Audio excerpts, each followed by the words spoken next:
specialists at Evolve Clothing. The naughty alarm clock. The naughty alarm clock. Highland Radio. Well, Dad, come here. What was that crack you were on about John Wayne's Weens? No, what do you? It used to be kind of like a bit of a kind of joke years ago. Really? What did John Wayne call his children? The Waynes. Oh, right. You get It's it? still crap. I know. Yeah. But it's all right. What's John Wayne's real name? Do you know what was good yesterday? Hold on, you put that lady on the spot. It's time for you to be put on the spot. What's John Wayne's real first name? Jonathan. No.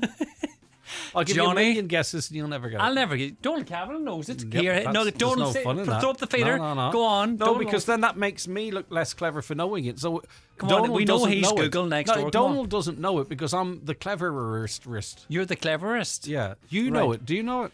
No, I don't. But I put my hands up. I don't know. I had a wee Okay, funny I'm gonna guess. bring John. Donald Come in. on, Does it begin Donald. with M, Greg? It begins with M. Yeah. Oh it yes, does. Matthew. No. Bartholomew. No. Mark. No. Matthew. Mick. Go on, Donald. Put him out of his misery. I think it's Mary. No.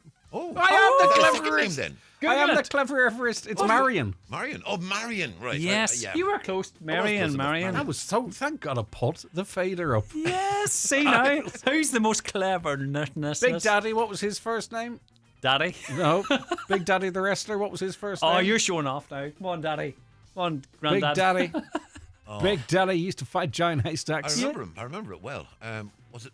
That used to be on I can't Saturday. remember. Was it Morris? Nope. Shirley. It was. It was Shirley. Why do you remember them things for? I'm an idiot. I know why. Come here, that prank call, the dodgy call you got yesterday was good. So great. Thanks for that. No, it was good. I just wish I might get another one. I have a few more questions. Did that just come on the just radio? came up? Yeah, from Belgium. Great Belgium.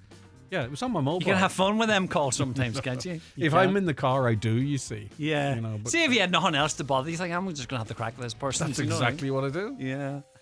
All right, Lee. See you when tomorrow. What's your real first name then? Gregory? All right. Yeah. Gregory. What's your middle name? Augustine. Is this? Don't. What's your middle name? Lawrence. Lawrence. Gregory Augustine Peter Hughes. Oh, All the popes. Oh, lovely. What about you? Patrick Valentine.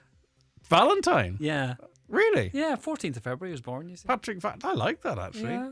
PV. Lee Valentine Gooch. Yeah. No, I don't like when you start talking about that because you're going to tell us that you interviewed Morgan Freeman once No, I again. did. Aren't you? That's Normally not- we're that's heading down 25 that. years We're ago. heading down that rabbit hole of your one decent interview. Yeah, I isn't it? know. Okay, we will not do that today. No, not today, Okay, Daddy. right. Okay. Bye bye. All right, take care of yourself. It is the 9 till noon show here in Highland Radio. 9:01, and my apologies. We are a little late to the news. So let's cross over now and get those news headlines from Donald Kavanagh. Thank you, Greg. Good morning. It's emerged only 31% of newly diagnosed cancer patients at Letterkenny University Hospital begin their cancer treatment within the recommended time of 15 working days. This compares to 62% in Galway, 76% in Sligo, and 100% in Mayo.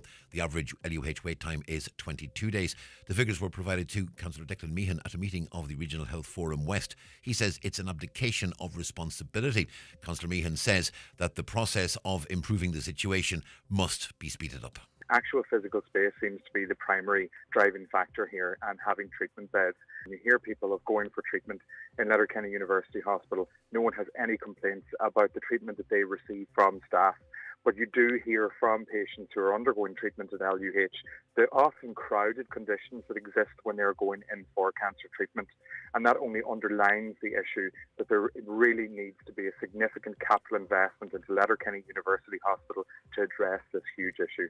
A meeting of Inishowen Municipal District has been told that Storm Eowyn and its aftermath brought back memories for many people of the floods of 2017 and also reignited fear in people who were badly impacted by the floods almost 8 years ago but still haven't seen the necessary flood prevention measures implemented. All members were critical of those delays, particularly in respect of Burnfoot, where a number of council houses are still uninhabitable, leaving people wondering if they'll ever be able to return to their homes. Minister Kevin Boxer-Moran, who has responsibility for flood defences, is being invited to come back to the peninsula, having first done so directly after the floods in 2017.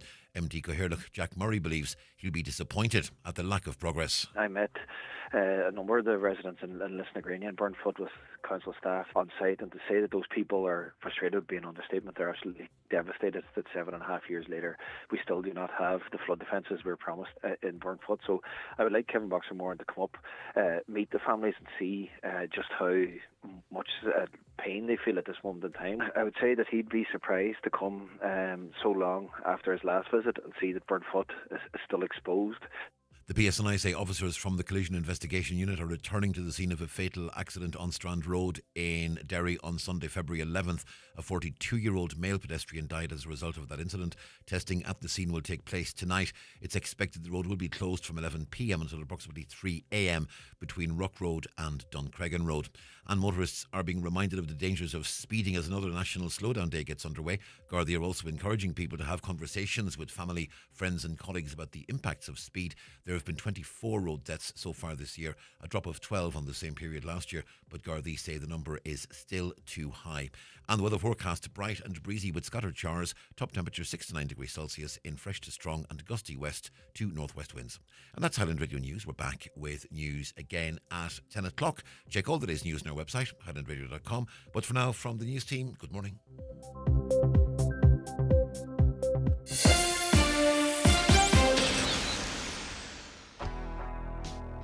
Introducing Instagram teen accounts with new built-in protections. Teen accounts are private by default, helping to protect them from unwanted contact. And teenagers under 16 require parental approval to change these protections. Instagram teen accounts, new built-in protections for parents' peace of mind. Learn more at instagram.com/teen accounts. And now, it's time for the talk of the Northwest, the 9 to Noon Show with Greg Hughes on Highland Radio. Hello and a very good morning to you. It's 5 minutes past 9 on this Wednesday, the 26th of February, getting very close to the the end of the second month of the year. How are you all keeping anyway? I hope you're very well indeed, and hopefully we can enjoy your company and keep you company for the next 3 hours on the 9 till Noon Show. We've got a great mix of the usual stuff that you can expect, and we expect, in fact, you to be involved in that conversation. And this is a special invite for those of you who don't text in radio stations, that you have your points of view, but you keep them to yourselves. Get them out. Send us a text. It only takes a couple of seconds, and we value your opinion equal to everybody else's. WhatsApps and texts to 086 60 25,000, 086 60 25,000. You can give us a call to an 07491 25,000 or email comments@highlandradio.com. We'd love to have you listening, but if it suits you, you can watch the show as well. You know, many of you do, hundreds and hundreds and hundreds of you do every single day. If you're at home and you want to watch on your Fire Stick or your smart TV, maybe that's all your Fire Stick's useful for now with all the crackdown that's going on. But anyway, we're on the YouTube app, Highland Radio Ireland, and we're on the YouTube app, of course, on your smart TV, and also on Facebook and on the X platform. Right, let's have a look at some of the headlines and stories inside the papers today. We'll start with the Finn Valley Voice this morning. In Donegal, road deaths surged by 70% last year, coinciding with a significant reduction in the number of officers in the roads policing unit. A recent study revealed a nationwide decline in RPU personnel, dropping from 1,046 in 2009 to just 627 by the end of last year. Donegal's RPU saw a nearly 33% decrease in personnel, falling from 31 officers in 21 to just 21 by late 2024. The decline is attributed to retirements and transfers, exacerbating the county's already high road fatality rate. So that is, they're directly linking, the study, is directly linking less roads police on the roads with more fatalities on the roads. On to the Nationals now. And this is a story that many might feel, it doesn't really matter. What difference does it make? Because we'll huff and we'll puff and we'll talk, and it'll just go down as another cost to the exchequer that really, at the end of the day, is just one of many, many. That's what some will feel. It's in the Mail this morning. The government has been accused of being deep-rooted in a culture of waste and incompetence after it emerged that a scanner bought 8 years ago remains unused at the National Gallery. It was reported that there have been issues finding a location for the €125,000 scanner, as it needs a lead-lined room for a radioactive component. The National Gallery said it purchased an X-ray system valued at €124,805 in November 2017, funded by the Culture Digitalisation Scheme. It said that some elements of the X-ray system are being stored by the gallery, while the X-ray bulb is still with the supplier. How much are they charging to store it, I wonder? Arts Minister Patrick O'Donovan said he had updated the Cabinet yesterday about the scanning machine. He said, I met the gallery myself last week. They assured me that they are in a position to put the machine into operation as soon as possible. But again, a couple of obvious questions. And the same questions that always come up in these instances. Who's the project manager? So who made the argument that this scanner is absolutely essential, but didn't find out where they would store it? Who is the project manager? And we'll never find out the person's name, or if we do, it'll make no odds. They might be retiring. Who's to say what's going to happen to them? And who is their boss? And who's their boss is boss? And who's their boss's boss's boss? I mean, this is stuff we find out from time to time. But who, as I say, is the project manager? Who's the line manager? Who is responsible for this? Because now, for 125 grand, we're going to have a review of it. So that's going to be probably an external review, which will cost more money. Then what will come of that review? It needs a fundamental change in how these things are purchased and who's accountable for it. If you've no accountability, you might go, oh, look, there's a scanner, I'm getting that scanner. But again, the reason I said sort of at the beginning that it doesn't matter is because some of you out there may be nonplussed, don't really care. Some of you might be really angry, but I think even in that anger, that it's just part of the game. It's just the way it is. I do want your views on it nonetheless, by the way. Man arrested after woman dies on ferry to Rosslare. This is the Irish Times, a story you may have heard emerging yesterday evening. A man has been arrested following the death of a woman on a ferry bound for Rosslare Europort from Fishguard in Wales. Armed Gardaí, along with the public order unit, were at the scene of the incident on a Stena passenger ferry last night. The ship's understood to have been carrying a significant number of passengers, including some returning from the weekend Six Nations rugby fixture. Gardaí suspect the woman suffered her fatal injuries in a confined area believed to be a toilet, and when she was found unresponsive there, a serious disturbance broke out between a number of people. Though the investigation was still in its early stages late last night, the main line of inquiry was that the deceased knew the person who attacked her. And very sad news, and a life lost and a family and friends mourning there.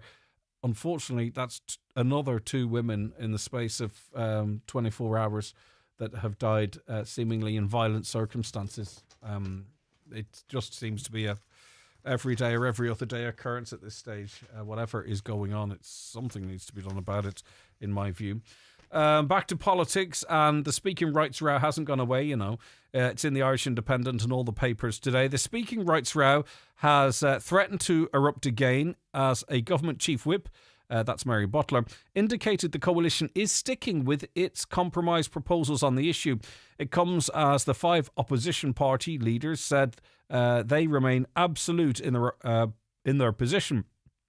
In a letter to Cam Curla, Verona Murphy yesterday afternoon, the opposition said the idea of TDs who support the government having speaking slots makes a mockery of our democratic system. It said the group wishes to make clear its united opposition to ongoing government efforts to force through a proposal whereby Michael Lowry's group of TDs are afforded access to leaders' questions and priority questions. This is some of the key speaking time in the Dáil that ordinarily is the government speaks, the opposition holds them to account, or vice versa. Now we have a third group of TDs who would be given an opportunity to speak, who are in government, but also maybe their commentary could be deemed to be that of the opposition. You cannot be in government and opposition at the same time. Neither the size of a government majority nor the consequential ability to force through a government proposition can change that democratic truth, the letter said. So the government is going to give up presumably some of its time to these TDs. Again, it is a remarkable hill to die on that the government is backing Michael Lowry as much as he is. I'm not saying it's right or wrong, because it doesn't put me up or down one way or other. But it's just really interesting that the government is so keen to give these TDs their speaking time. No good news if you are relying on energy credits, because the government seems to have ruled them out into the future again. This is reported in The Sun today. Energy credits in future budgets should be avoided despite concerns electricity prices will continue to rise. That's according to Public Expenditure Minister Jack Chambers. In recent budgets, the government used one-off energy credits to help households deal with huge electricity bills. It comes as prices skyrocketed after Russia's invasion of Ukraine. And while energy prices have stabilised, Irish households still pay the highest rates in Europe, which is the big question for me, really. Like, why in any country would a state pay electricity bills on behalf of the people to companies that are clearly making lots and lots of money? Like, what is the situation in other areas of Europe whereby they're paying much less for electricity? Surely that's the elephant in the room. You know, that why are we paying more for electricity? And we produce some of the highest rates of green energy in this country as well, compared to our European neighbours.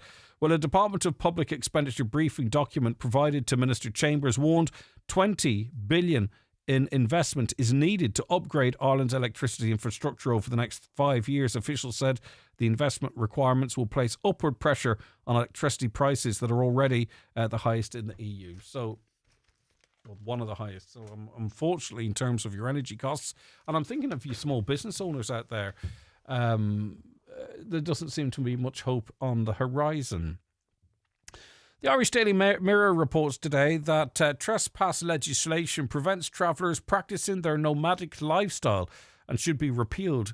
The Council of Europe's Commission for Human Rights says it's one of a series of recommendations in a report on the human rights of travellers and Roma in Ireland, published by Commissioner Michael O'Flaherty yesterday. The Irish human rights lawyer took over the role in April last year and met traveller and Roma representatives in Dublin and Limerick in October. In 2001, trespass legislation and the Housing Miscellaneous Act of 92 and 2002 make it a criminal offence to trespass on private or publicly owned land. Travellers who breach the requirements of these laws face eviction and possible imprisonment, and their trailers can be impounded. In many places, boulders have been erected by the local authority in what used to be traditional halting sites for travellers. Well, Mr. O'Flaherty said these policies and the lack of provision of culturally appropriate accommodation prevents many travellers from practising nomadism, which is moving from one place to the other. Only an estimated 15 to 20% still live in mobile homes or trailers, often in substandard and overcrowded conditions. So I'm not sure if he wants that trespass legislation repealed, but he's just pointing out, which is pretty obvious, that it does impact on a nomadic lifestyle.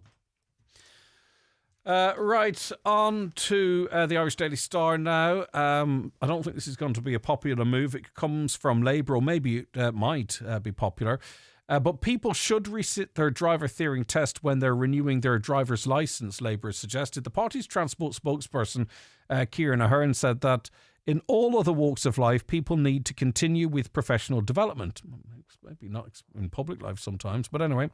The Dublin South West TD said drivers' behaviour has gotten really, really poor and worse over the last number of years. Some 68,000 people are awaiting for driving tests, and the average waiting time is 21 weeks. So he believes that every time you renew your licence, you should have to resit the theory test, of course, at a cost. What do you think about that? 086 60 25,000. And just staying with driving, the Road Safety Authority received 35 complaints about inappropriate behaviour by driving instructors last year.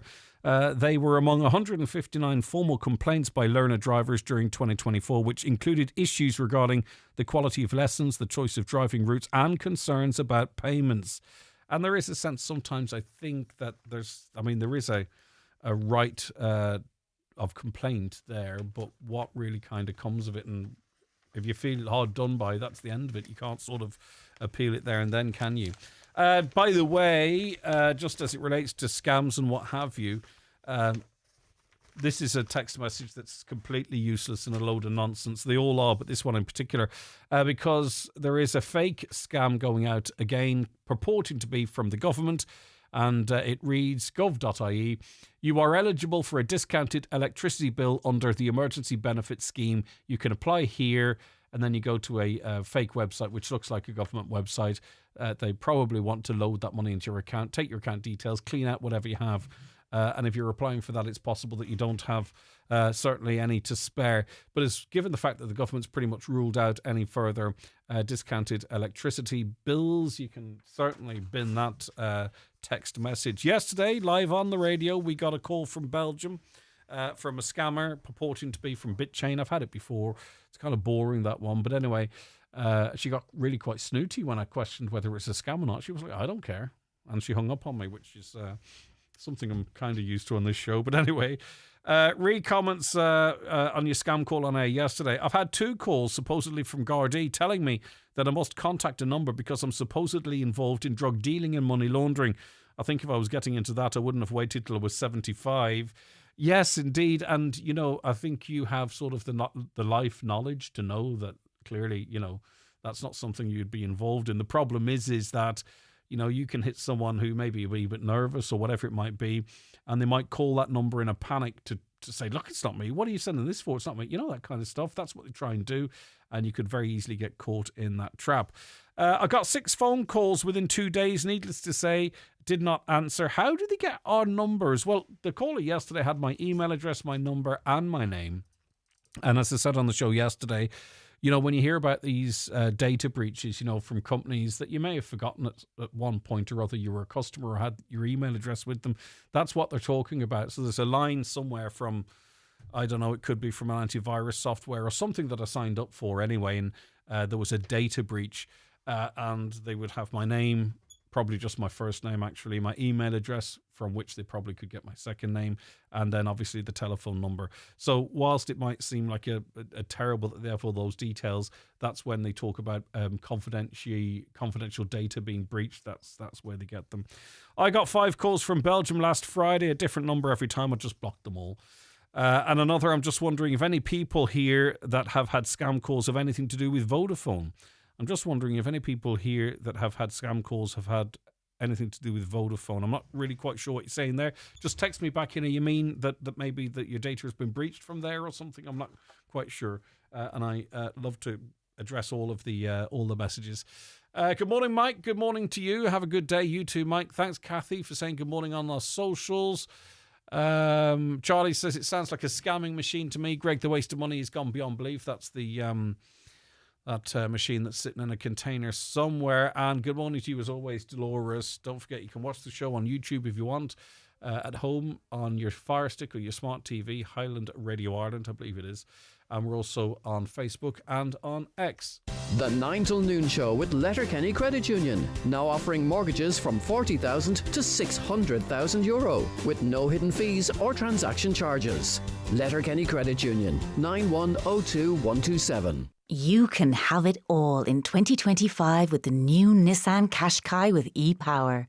Relaxation and excitement, spacious and sleek, safe, smooth, serene, and thrilling, adventurous, and of course efficient.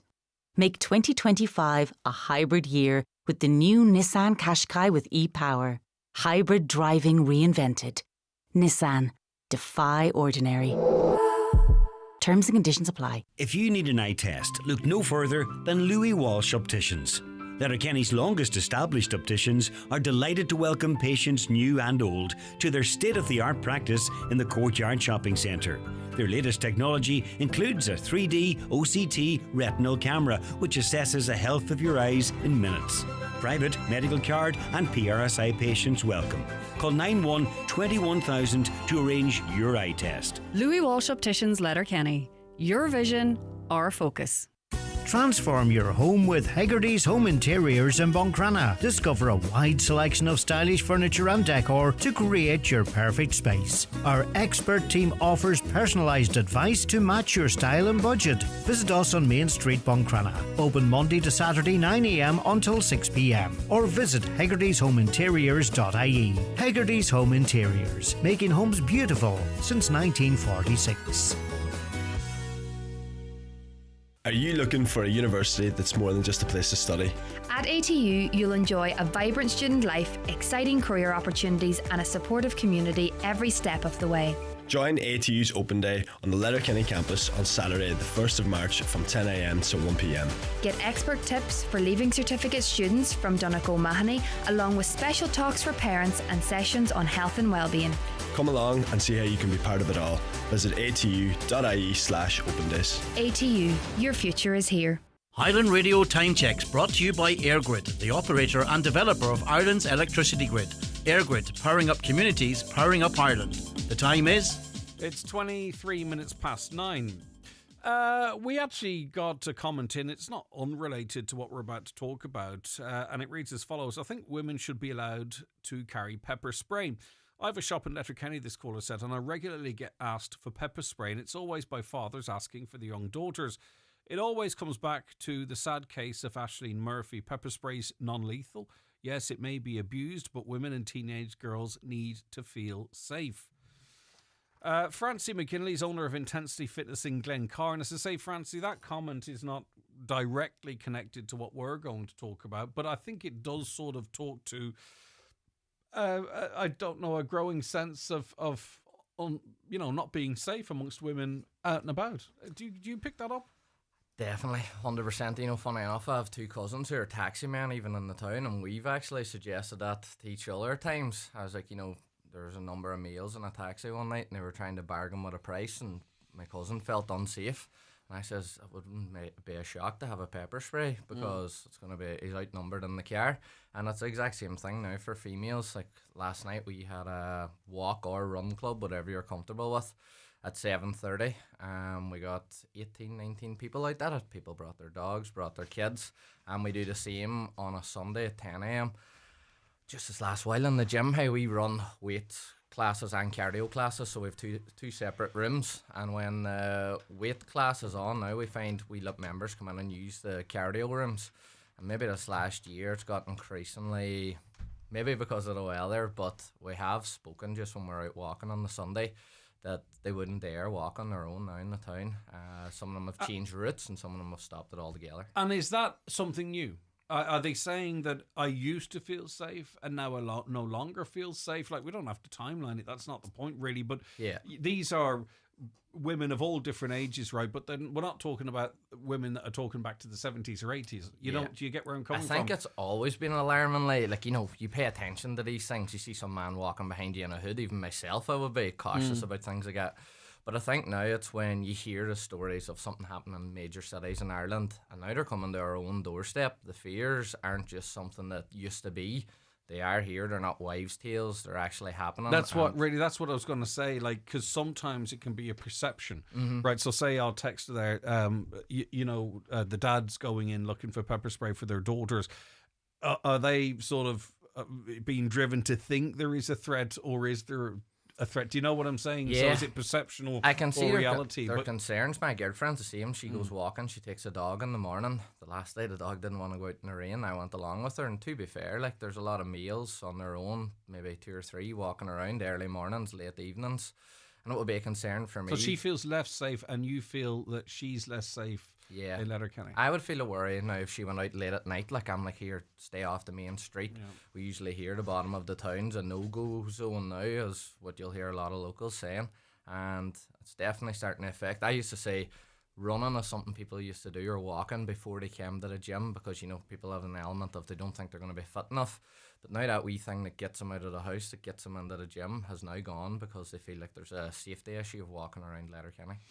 Right, so is that where these runs came from then? That people could get out into the fresh air and feel safe? Yeah, I think too, just coming out of COVID still, people have gotten a rut, put on extra pounds and stuff, and we try and promote, Stop looking at me like that. You don't you don't need to be nervous to start the gym, but hey, starting the gym is a nerve-wracking thing for people, and I get you're always going to question your fitness and stuff, and just a community. I was actually just thinking about this coming in. Letterkenny's a great community, but we're more reactive than proactive. If a child gets sick, you see how much we stand up. If a house happens to burn down or a tragedy happens, Letterkenny is one of the best communities. We come together. But I just don't, I'd rather be proactive than reactive. And if I can have a point or a part to play in helping people, staying a wee bit safer out walking and stuff like that. I would rather the community came together now and we all were able to put out. One of the girls actually mentioned to me yesterday, she said it would be great if there was a Garda presence. They told the community we'll be around the town on foot patrol from 6 p.m. to 8 p.m. But I get the guards are stressed underneath numbers and stuff like that as well too. So I was like, hey, rather than be pointing a finger, if I have any control or I can play a part in it, that's what the Run Club's going to be for now. Yeah, and I'd be interested to listen to listeners' views, whether you're a man or a woman, but we're talking about ladies here now, and ladies turning out in big numbers to what I've seen as sort of safe events for them. If you feel less safe, if so, why? Would an increased Garda presence make any difference? Is it just Letterkenny, or are there other areas across our region that we broadcast into that you feel the same? It does seem to happen that men get quite defensive when we have conversations like this, right? And a texter says, men can't take the blame for this. Not fair. Not all men. You're a man, right? I'm a man. Mm-hmm. Do you feel threatened by these ladies' concerns? I don't, because I know they're not talking about me. Yeah. Right? So fellas need to recognise there can be an issue and not take it personally to them, because it means we're not talking about the women. We're talking about this fella that feels it's about him. It's not about you, right? Yeah. Presumably it's a fella that texts that in. This is about people that feel for their safety, and they trust men in their lives, their boyfriends, their partners, their dads, and their wider group of friends. But there is a perception or reality that they don't feel safe on their own out in public. And it's not about all men, obviously. Let's not get too defensive about it. So, I mean, obviously, big turnout last night, 18 in attendance. There's got to be some that are doing it because they're fearful and what have you. And then there's others that it's a good opportunity to get together with another group of women as well. So what is the mood at these things? Or talk to me about how they were established anyway. I don't think we know why, right? Yeah. So how did they come to be? So I always kind of promote, 3 hours of your week in the gym is only 1.79% of your week. So I'm like, girls, you need to be doing stuff outside the gym as well. Like, you can't just expect these 3 hours to work miracles. And a few of them were meeting up and going for walks. I suggested then, sure, if we want to do a Sunday morning. And then it was the conversations that were happening at the Sunday morning. They were saying, I'd love to get out more walking, I'd love to do this, but I wouldn't dare come out on my own past 6 o'clock. Some girls said they wouldn't walk without a dog or something like that along with them. And even myself, I remember the car was broke down. I was walking through Glencar Park up to get a lift off one of my mates and Dr. McGinley. Met a fella, hood was up, and I was like, I was cautious. I was watching what his hands was doing, watching where he was looking, and I was like, I would not be comfortable if I was a female in these situations, because they are that wee bit more vulnerable and stuff. Fellas might put up a fight or something like this, and same thing with Aisling Murphy's kind of a real hot topic still, that fear is there. And I think the Aisling Murphy case, the why, and all of the cases are tragic. But I think it was that a lot of women could relate to her just out for a run. Yeah. You know what I mean? And the randomness of it could be that it could be any of us at any time. Now, I can't tell people whether they should or shouldn't be fearful. That's up to them. That's how people feel themselves, right? Yeah. But I think that's why that incident is still so fresh in people's memories, because it could have been anyone. Yeah, yeah. And I know we had a member who actually set up a run and memorial of Aisling, and there was a great turnout in the town and stuff like that.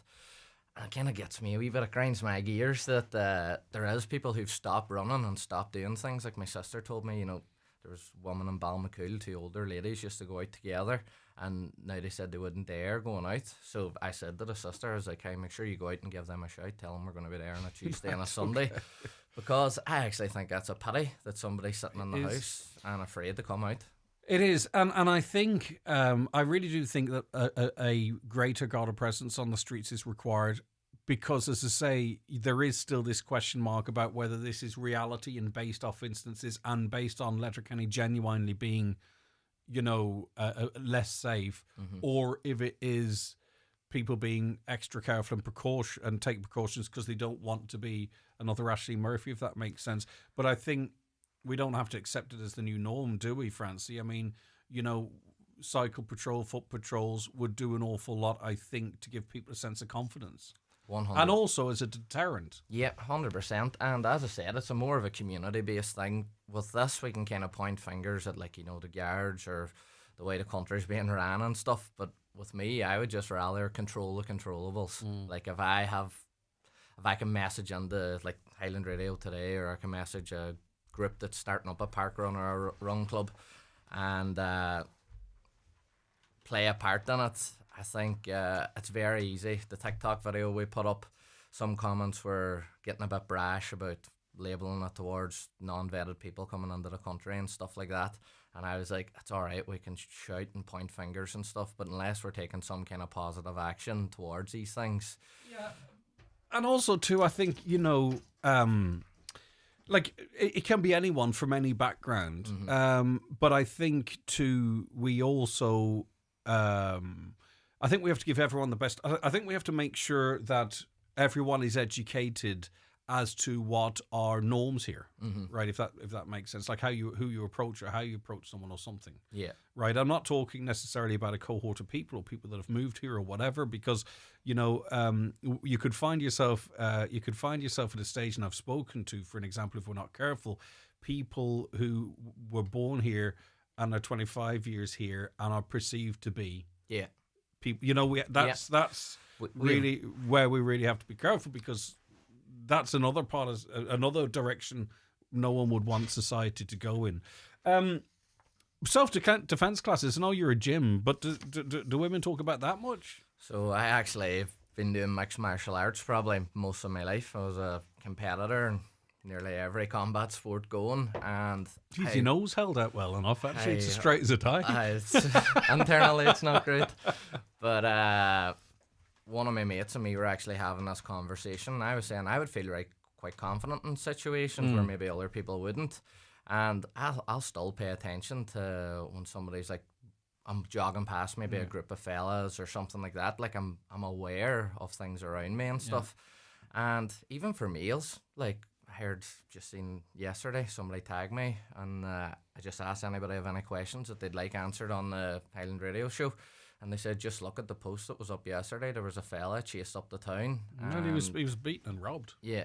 You know? So I was like, this isn't just a female thing too. Like, if there's a male out there who maybe doesn't have any self-defense or doesn't have want to get in any altercations, they might want to come to these groups and stuff as well. But with self-defense, like, it was promoted heavily after the Aisling Murphy case. A lot of people turned up and stuff, but it's not as glamorous as going to the gym and getting in shape. You can't really see the effects of training martial arts, where I think it gains a lot in confidence.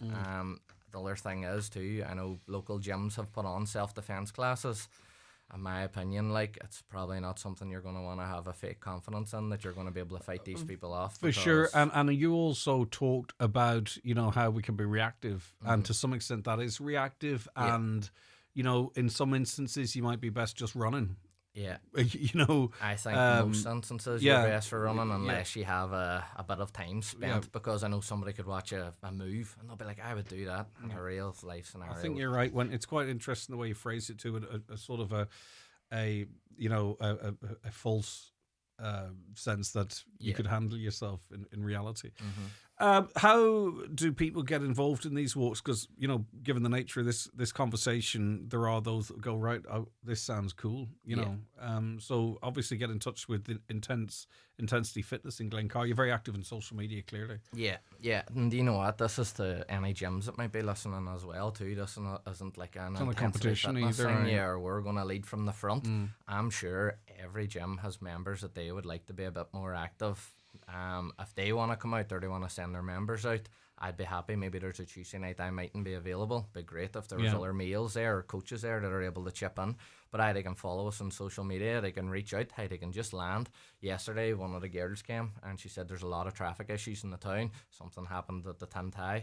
She says people might be late, so people just start walking. I waited at the car park for maybe another 10-15 minutes before I got to it. People did land late, so don't think you're going to be on your own if you do land a wee bit late. It sounds like it's flexible. All right. Yeah, I mean, this is one thing we can do, right? But I think people need to feel assured as well, whether that's increased lighting, more CCTV, but particularly, you know, feet on the ground, Gardaí.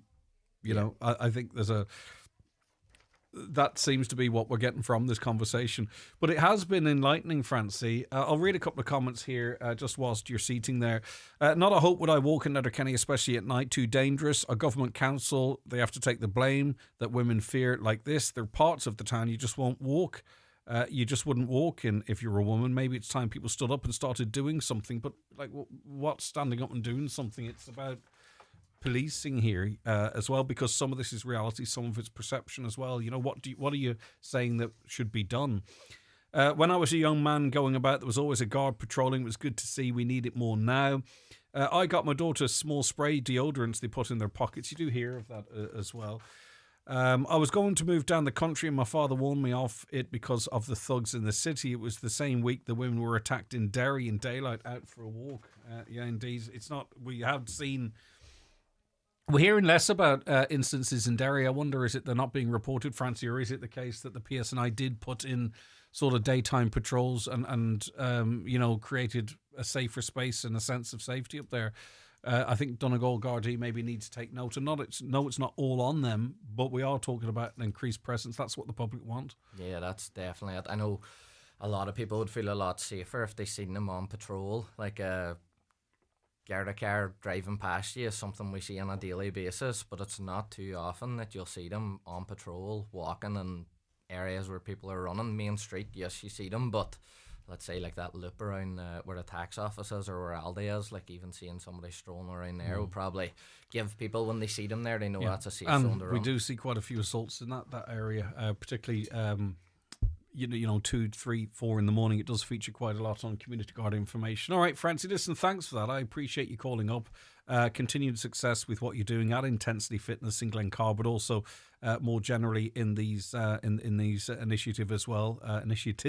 Thanks for coming up. Great, thanks for all right, Francie McGinley there. Anything to say in relation to that? Get in touch, 086 60 25,000. Watch the show live now on YouTube, Facebook and at highlandradio.com. The 9 till noon show is brought to you by Letterkenny Credit Union, with monster loans available up to €60,000 for all occasions. Visit letterkennycu.ie. Open your future by attending Northwest Regional College Open Days. This is the opportunity to visit your local campus and tour the fabulous facilities, sample the college experience and apply for your course. Running from 12 noon each day beginning 25th of February, Strabane campus, 26th of February, Strand Road and Springtown campuses, and 27th of February, Limavady and Greystone campuses. Register online to attend for your chance to win a high-spec laptop. Northwest Regional College Open Days. From here to career. Are you looking for a powerful, high-performance laptop? Think green and save big with Ben Sweeney Euronics. Discover refurbished Lenovo ThinkPads that look and feel like new with Windows 11 pre-installed and a rock-solid 3-year warranty for total peace of mind. Why pay full price when you can save up to 70% and do your part for the planet by choosing sustainable tech? Find yours today at Ben Sweeney Euronics, Port Road, Letterkenny, and the shopping centre, Dunlow.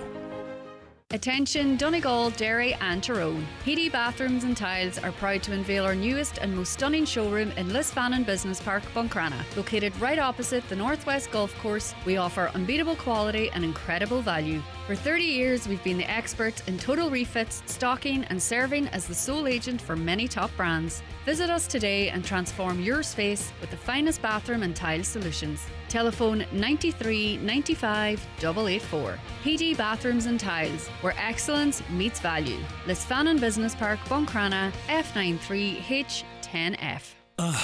Whether they're on holiday, watching TV, eating a family meal. Put it down. It seems teenagers just refuse to put down their phones. But help is at hand. Because Fundamania is in Derry. Real thrills, real fun, outside in the fresh air. Fundamania Derry at the Brunswick Movie Bowl from February 28th to March 17th. Choose regular, junior or family wristbands. Turn screen time into scream time. Details at fundamania.co.uk. Bargain Homewares, Lower Main Street, Letterkenny. Closing down sale. Everything must go. Huge discounts on all remaining stock. Don't miss out. Grab incredible deals before they're gone at Bargain Homewares, Lower Main Street, Letterkenny. Fly Donegal to Glasgow with Logan Air. Convenient return flights every Friday and Sunday, including a 15 kg checked bag. Book your Glasgow getaway now at loganair.co.uk. Terms and conditions apply. Only 31% of newly diagnosed cancer patients at Letterkenny University Hospital begin their cancer treatment within the recommended time of 15 working days. We can compare this to University Hospital Galway. It's 62%. It's 76% in Sligo, 100% in Mayo. And just to recap the Donegal figure, 31%. The figures were provided to Councillor Declan Meehan, who described the situation as an abdication of responsibility, and he's with me on the programme now. Good morning, Declan. Thanks for your time. Good morning, Greg. I suppose there's two things going on here, isn't there, Declan? There's getting access to the services, and then the services, and generally speaking, I presume the quality of care and the services, once you get at them here, are up there with the rest. But this is about that delay in beginning your treatment. What's going on as far as you can determine? Well, I think first and foremost, it's important to underline why this matters. Every piece of research into the time from diagnosis to the commencement of treatment shows that for every 4-week delay in that treatment beginning, there are adverse and negative impacts on patients' outcomes. So time is of the essence when it comes to treatment commencing. Now, we have very stark figures here in relation to Letterkenny University Hospital, but as you say, Greg, it's not about the quality of the treatment that people are receiving. It's very much about that time-sensitive piece. Now, if you are in Mayo, you are 200% more likely to be seen within the recommended timeline of 15 working days. And the mean time, or the average time, of people who are being seen, as you've pointed out there, is up to 22 days in Letterkenny University Hospital. So this was something that I had raised at the Regional Health Forum yesterday. The response that I received, blamed a number of different issues, some of them which I accept and some of which I don't.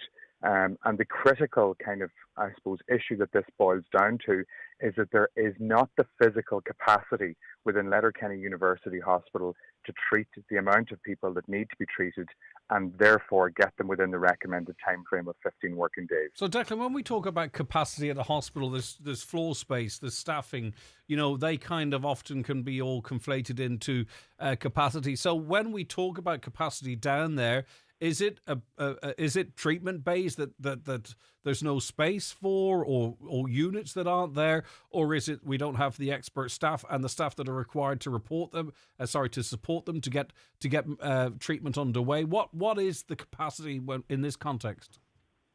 The capacity seems to be as simple as floor space coupled with treatment bays. Now, you'll have heard potentially from people, and I know I have, from people who have gone in for treatment. Again, excellent care that they receive from brilliant staff in Letterkenny University Hospital, that the treatment bays at present are not necessarily fit for purpose, they're not particularly comfortable, and that they're often overcrowded.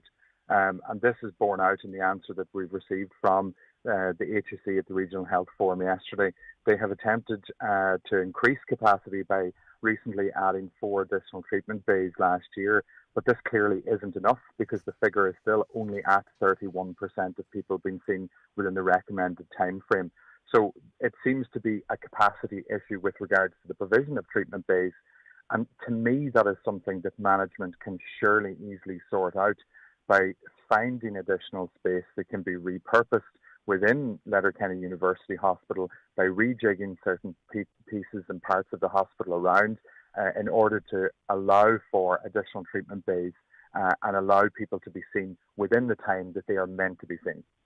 It is kind of worrying too when you see the size of the brand new ED. It's tiny. I was in there a couple of days ago, and then we're talking about people potentially having worse outcomes, and God knows the anxiety of a potential extra 7 days knowing you have cancer and just really wanting to get your treatment underway. It's crazy that we find ourselves with a facility, especially new elements of it, that is clearly not fit for purpose. Well, look, Greg, I mean, this is an issue that occurs in almost all capital projects that are publicly funded. I mean, we have examples of schools that the minute the new school building is open, it's realised that they're not fit for purpose because they're not big enough to meet the demand. There seems to be a serious lack of future planning when it comes to capital projects, and that relates to anything from education to health. And I think that we just need to see better planning for people, better use of public money to actually provide for not just current demand, but to future-proof for increased demand as well. I know you have a meeting at 10, I won't delay you very much longer, but also to fundamentally, we can only compare ourselves with other hospitals, and I'm sure every hospital faces its own challenge, but why are you know, twice as likely to be delayed for your treatment starting in Galway? You know, much quicker in Sligo, much quicker in Mayo, 100%. You know, there's questions that need to be asked. What is specific to Letterkenny University Hospital? Is it the size? Is it management? Is it decision making? What's specific to Letterkenny that sees patients using it so disadvantaged simply because of geography? You know, I'd love to see an analysis between those 4 hospitals I mentioned to find out why it's so poor in Letterkenny compared to others.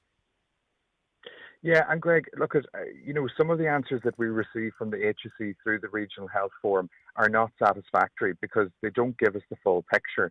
Like, key to remedying this situation is to understand what is at the bottom of it, what's the root cause of it. If we understand that, you know, floor space and actual number of treatment beds is an issue in Letterkenny, then we need to understand why is it that Mayo can see 100% of their patients within the recommended time frame, but Letterkenny can't. Like, we need to get to the bottom of that, and surely questions need to be asked, and surely management in particular needs to be held to account, because whatever they're doing, and it's appreciated that there were 4 additional treatment bays taken online for cancer treatment in the past number of months, but it's clear that more needs to be done. At the very least, if it hasn't already, a full review of the layout of the hospital, the positioning of services, beds, whatever it might be, storage, I don't know what it might be, and even if it's an external group of experts that come in to determine if that space can be better used. Is that happening? Has that ever happened? Yeah, and I honestly don't know the answer to that question. No, I know Greg, you didn't. I wasn't trying to put you on the spot, Declan. It was kind of rhetorical, but... 100%, and I agree with you, because I think that one of the key things that we need to look at in Letterkenny University Hospital, if clinical space is at such a shortage and is under such constraints, then we need to look at the administrative accommodation within LUH building itself, and to see how that can be accommodated alternatively, even across the road in St. Connell's, for example, in order to free up spaces for clinical facilities such as these treatment bays for cancer treatment. All right, thanks, Declan, for your time. That's Councillor Declan Meehan there. And the word I was looking for was sort of like an audit of the current layout of the building to see if it can be maximised or adjusted in any way, because, you know, 4 new treatment bays have been commissioned. There are plans for a new treatment facility, but people aren't getting their treatment on time compared to other hospitals and compared to the standards that are set because of space. Because normally in the past it would have been like, well, we can't get the staff, we can't get the expertise, and we can't get the staff to support that person with that expertise. This is about floor space. Okay. Let's take a break. Back with comments, the weather. The 9 till noon show is brought to you by Letterkenny Credit Union, offering low-rate car loans with fast approval. Apply online at letterkennycu.ie or in office today. For strong, unique, weather-resistant homes, choose Cedral Exteriors. Our fibre cement roof slates and wall cladding ranges are built to last for generations, exceeding EU quality standards. Members of Guaranteed Irish, our products are locally made and beautifully designed, offering long-term peace of mind. Visit cedral.ie. Cedral Exteriors. Strength guaranteed. Switch to solar and save. Cut your energy bills with efficient renewables. Trusted since 2009. Solar is clean, affordable and now more rewarding with a €1,800 SEAI grant and 0% VAT. Order by March 1st and get your free BER assessment. Don't miss this chance to save money with efficient renewables. Call 074 970 8320 for a free quote today. Atlantic Travel, Letterkenny. Award-winning travel experts. Sail the Sicilian coastline. Dive the Maldives, tour Riacan and Tuscan vineyards, stroll the shores of Lake Garda or the streets of Santorini. Indulge the senses, savor new flavors, embrace warm welcomes, smiling faces and balmy sunsets. Escape with atlantictravel.ie. Book today. Winter sale now on at Cherrymore Kitchens and Bedrooms, Donegal Town. Amazing prices on made-to-order kitchens, sliding wardrobes and much more. Don't miss your chance to transform your home at unbeatable prices. Book your appointment today at cherrymore.ie or call 07497 25822. Cherrymore, 28 years of adding quality and value to your home. Want a new electric car? Call Heron Auto Donegal Town on 074 9722 555. We have a full range of Kia electric cars in stock with 0% finance and 7-year warranty. There's never been a better time to drive electric with a range of up to 600 kilometres. Drive with confidence. Drive with Heron Auto Donegal Town, your award-winning EV dealership. Highland Radio weather updates with McElhenny's. Our new season special occasion wear range is here. Visit us to explore our extensive dress collection in store or shop online at mcelhennys.com today. Rain clearing from the northwest to leave a largely bright and breezy day with scattered showers. Highest temperatures of 6 to 9 degrees in fresh to strong and gusty west to northwest winds. The next few days are going to be, we're going to see much more sunshine and less showers. Tomorrow, for an example, plenty of sunshine, temperatures 7 to 10 degrees, which is pretty fair for this time of year, and a few passing showers. Friday, we should see an increase in cloud, but largely dry the further east and south you go. Saturday, we'll see a bit of rain, and Sunday, mostly dry with sunny spells. That'll give you an idea of what's coming up over the next wee while. Hi, Greg. Please give a wee mention to dog owners to be aware of lambing time and keep their animals under control. Probably didn't hear the item we had yesterday on the show specifically about that, which pointed to the fact that 73% of sheep farmers have had attacks on their flocks. Why are there 17 houses vacant in the Lochfern Heights area when there's so much homelessness? Don't know the answer to that question, and to be honest, I don't know the specific. Area either. Someone else might be able to tell me. I used to walk in Drumbo Woods. Alone, but stopped. Then I would head to Derry, walk along the river in daylight on a Sunday afternoon. But after the ladies were attacked quite close together last year, I stopped that too. I just do a fitness class now to build upper body strength. I joined a gym 3 times. I go 3 times a week lifting weights for the same reason. If I was attacked, I wouldn't stand a chance. Safety is paramount. I love my class and the gym session. That's on women's safety, but. Would increased Garda presence. I mean, obviously, you're not going to have a guard through Drumbo Woods, right? I wonder, I think the PSNI have up patrols in Derry. Would that make you safer doing that? Or is this just the way it is now? I'm not accepting it, put my hands up and say, I'm just asking the questions here. But a caller believes it wouldn't matter how many guards there are. They wouldn't be patrolling the streets, keeping people safe. They'd rather be out harassing, intimidating, interrogating people, as this is what they always be doing, is one person's perception of the Gardaí. I can't get over how silent local councillors are on the current and declining shape of Letterkenny town. It's being ruined and overpopulated by people coming into the country. Why aren't people standing up and speaking out? It's not safe and more and only getting worse. It has to be called out and debated before it's too late, or there's a murder here. Listen, there's a lot going on here, and I think we need to be measured. I think most people would agree. You know, in terms of a new population and where they're located, if you put too many people in one area, this has always been a conversation. This is not racism or anything. You don't have the facilities. They're out and about, obviously. They're not confined to the house until such time as, if they are sort of international protection applicants, until such time as they're processed. Some of it's reality. There's certainly going to be some of its perception.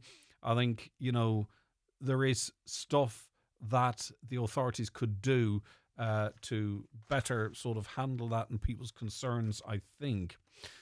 Greg, I was at the council's active travel plan display yesterday evening. It was well presented and well staffed for questions, which is good.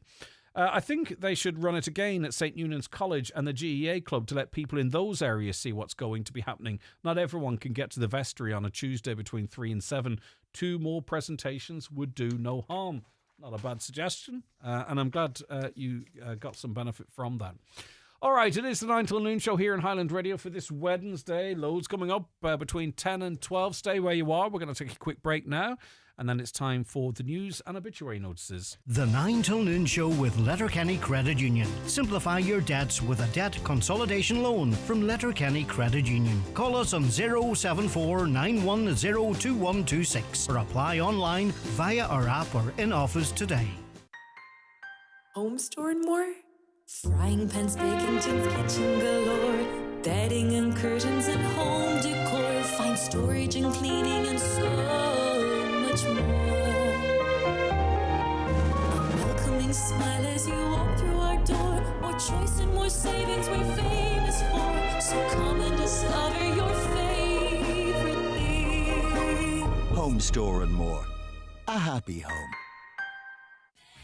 Joe Gallagher Entertainment presents Taylor Fever, the ultimate tribute to the sensational Taylor Swift, is making its way to the Mount Errigal Hotel, Letterkenny on Sunday the 18th of May. Hear iconic hits such as Ready For It, Shake It Off, Cruel Summer, Karma and many more. Tickets on sale from hotel reception and ticketmaster.ie.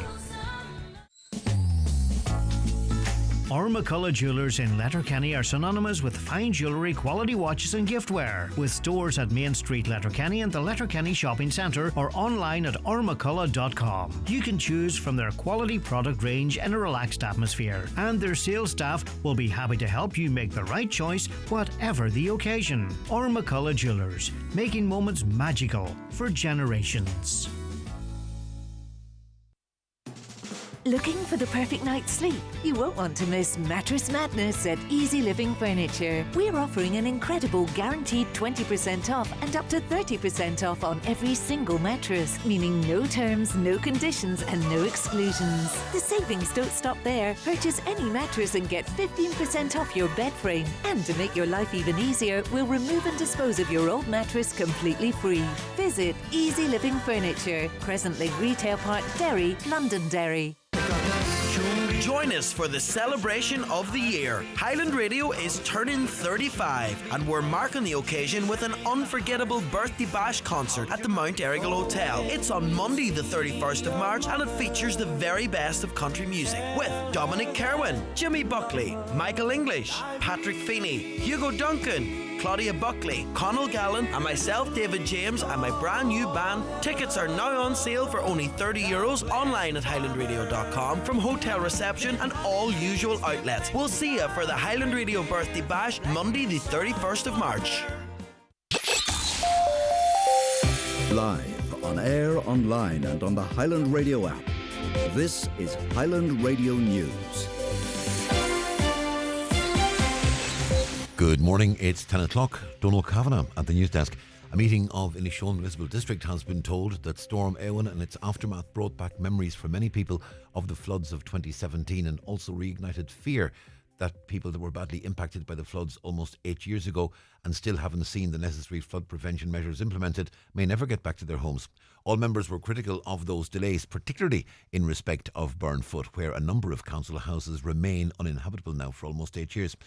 Minister Kevin Boxer-Moran, who has responsibility for flood defences, is being invited back to the peninsula, having first gone there as a minister directly after the 2017 floods.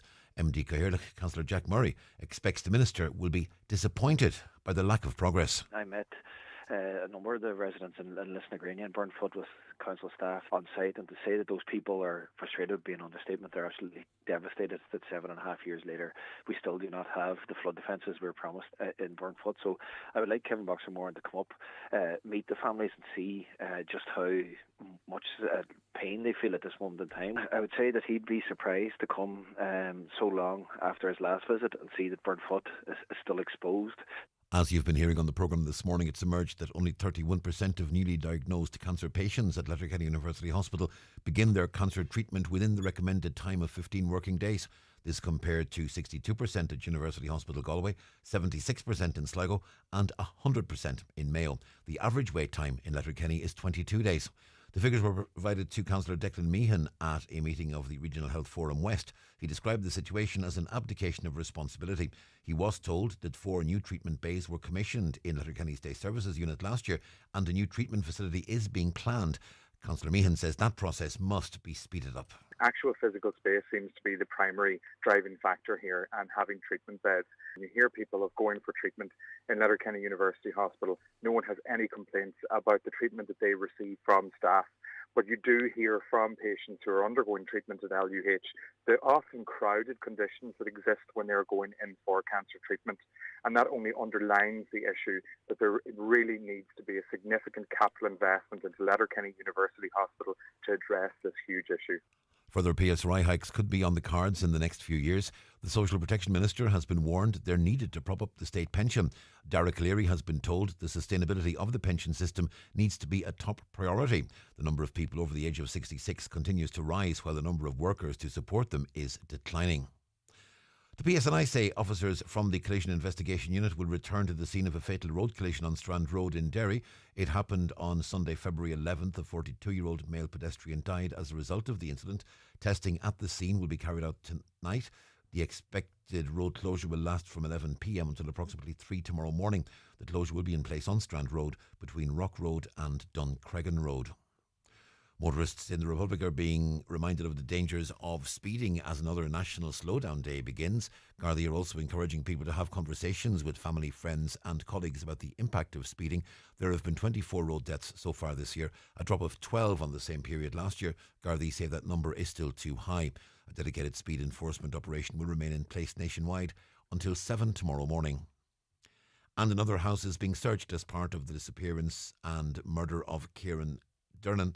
The last official sighting of the Louth schoolboy was in May 2022. With more on the latest search, here's Stephanie Rowan. Kieran Dernan was officially reported missing at the end of August last year, but Gardaí believe the 6-year-old had been killed over 2 years before that. A murder investigation's been underway and Gardaí has searched 2 properties previously. This morning they sealed off a house in Drogheda and say they're searching for any evidence which might help them find out what happened to Kieran or where his remains are. Gardaí say despite receiving extensive support from the public, they still haven't been able to locate Kieran. They also say there's been a lot of public commentary on the investigation and much of it is inaccurate, misinformed and disruptive. They're again asking anyone with information to come forward and say don't assume the investigation team knows the information that you may have.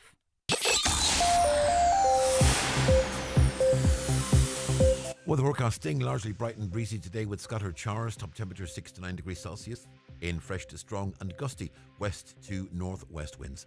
And that's Highland Radio News. Back with news headlines again at 11. Check all the latest news on our website, highlandradio.com. But for now, from the news team, good morning. The obituary notices for this Wednesday morning, the 26th of February. The death has occurred of Charlie McDevitt, Churchtown, Kilcar, reposing at Shovlin's funeral home, Sandfield, Ardra, at 2 o'clock this afternoon, with removal to his late residence arriving at 4. Removal from his home tomorrow evening to arrive at St Cartha's Church, Kilcar, for 7 o'clock.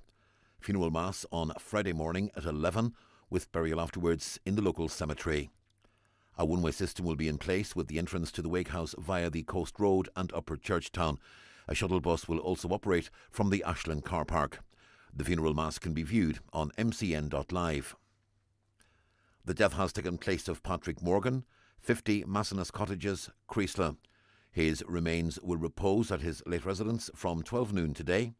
Funeral mass in St Michael's Church, Creasla, on Friday morning at 11, with burial afterwards in Doe Cemetery. The funeral mass can be viewed on mcn.live. Family time, please, from 10 p.m. to 11 a.m. and on the morning of the funeral. The death has taken place of Robert John Rolston, Moneymore Little, Newton Cunningham. His remains will repose at his home this afternoon from 2 p.m. and again from 12 noon tomorrow. One-way system in operation with entry from the Galdina Road. Funeral from his home on Friday afternoon at 12:30 for 1 o'clock service of Thanksgiving in Newton Cunningham Presbyterian Church, followed by burial in the adjoining graveyard. Family time, please, on the morning of the funeral. Family flowers only, please. Donations in lieu if desired to the Irish Heart Foundation, care of Terence McClintock, Funeral Director. The death has occurred of Noel Gallagher, Knocklatra, Edeninfa, Glenties. Noel will repose at McCabe's funeral home, Common Bridge, Bracky Ardra, today from 3 p.m. until 6 p.m, followed by removal to the Church of the Holy Family, Eden Infant Lentes, arriving for 7 o'clock for reception prayers and then reposing overnight. Requiem Mass at 11 o'clock tomorrow morning, with burial afterwards in the adjoining cemetery. The house is strictly private, please. The death has occurred of Phil Banboyle, 10 Beechwood Park, Letterkenny, formerly of Arranmore Island, reposing at his late residence today from 12 noon until Rosary at 9. Funeral from there tomorrow to the Church of the Irish Martyrs, Ballyrain, for 1 o'clock Requiem Mass, which can be viewed on the parish YouTube channel, followed by burial in Conwall Cemetery. Family time, please, before the funeral tomorrow. Family flowers only, please. Donations in lieu if desired to the Donegal Hospice and Donegal Alzheimer's Society, care of Pascal Blake, Funeral Director. The death has taken place of Gordon King, 19, New Street, Sign Mills, reposing at his home. Funeral from there tomorrow afternoon at 12:30 for service of thanksgiving in the Church of the Good Shepherd, Sign Mills, at 1 o'clock. Private cremation afterwards in Lakelands Crematorium. Family time, please, from 10 p.m. to 11 a.m. The death has taken place of Andy Bolton, 2 Breen Park, Victoria Bridge, reposing at the family home. Funeral from there tomorrow morning at 10:30 for 11 o'clock Requiem Mass in St Teresa's Church, Sign Mills. Interment afterwards in the adjoining churchyard. The Mass can be viewed on the parish webcam. Family flowers only, please. Donations in lieu if desired to Mary Curie, care of any family member. And the death has taken place of Joseph Joe Gallagher, Dunaff, Oris Clonmany, formerly of Bishop Street, Derry. Removal from his home this afternoon at 1:15 for 2 o'clock Requiem Mass in St Michael's Church, Oris Clonmany, with burial in the adjoining cemetery. For family information and more details regarding wakes and funerals, please go to highlandradio.com.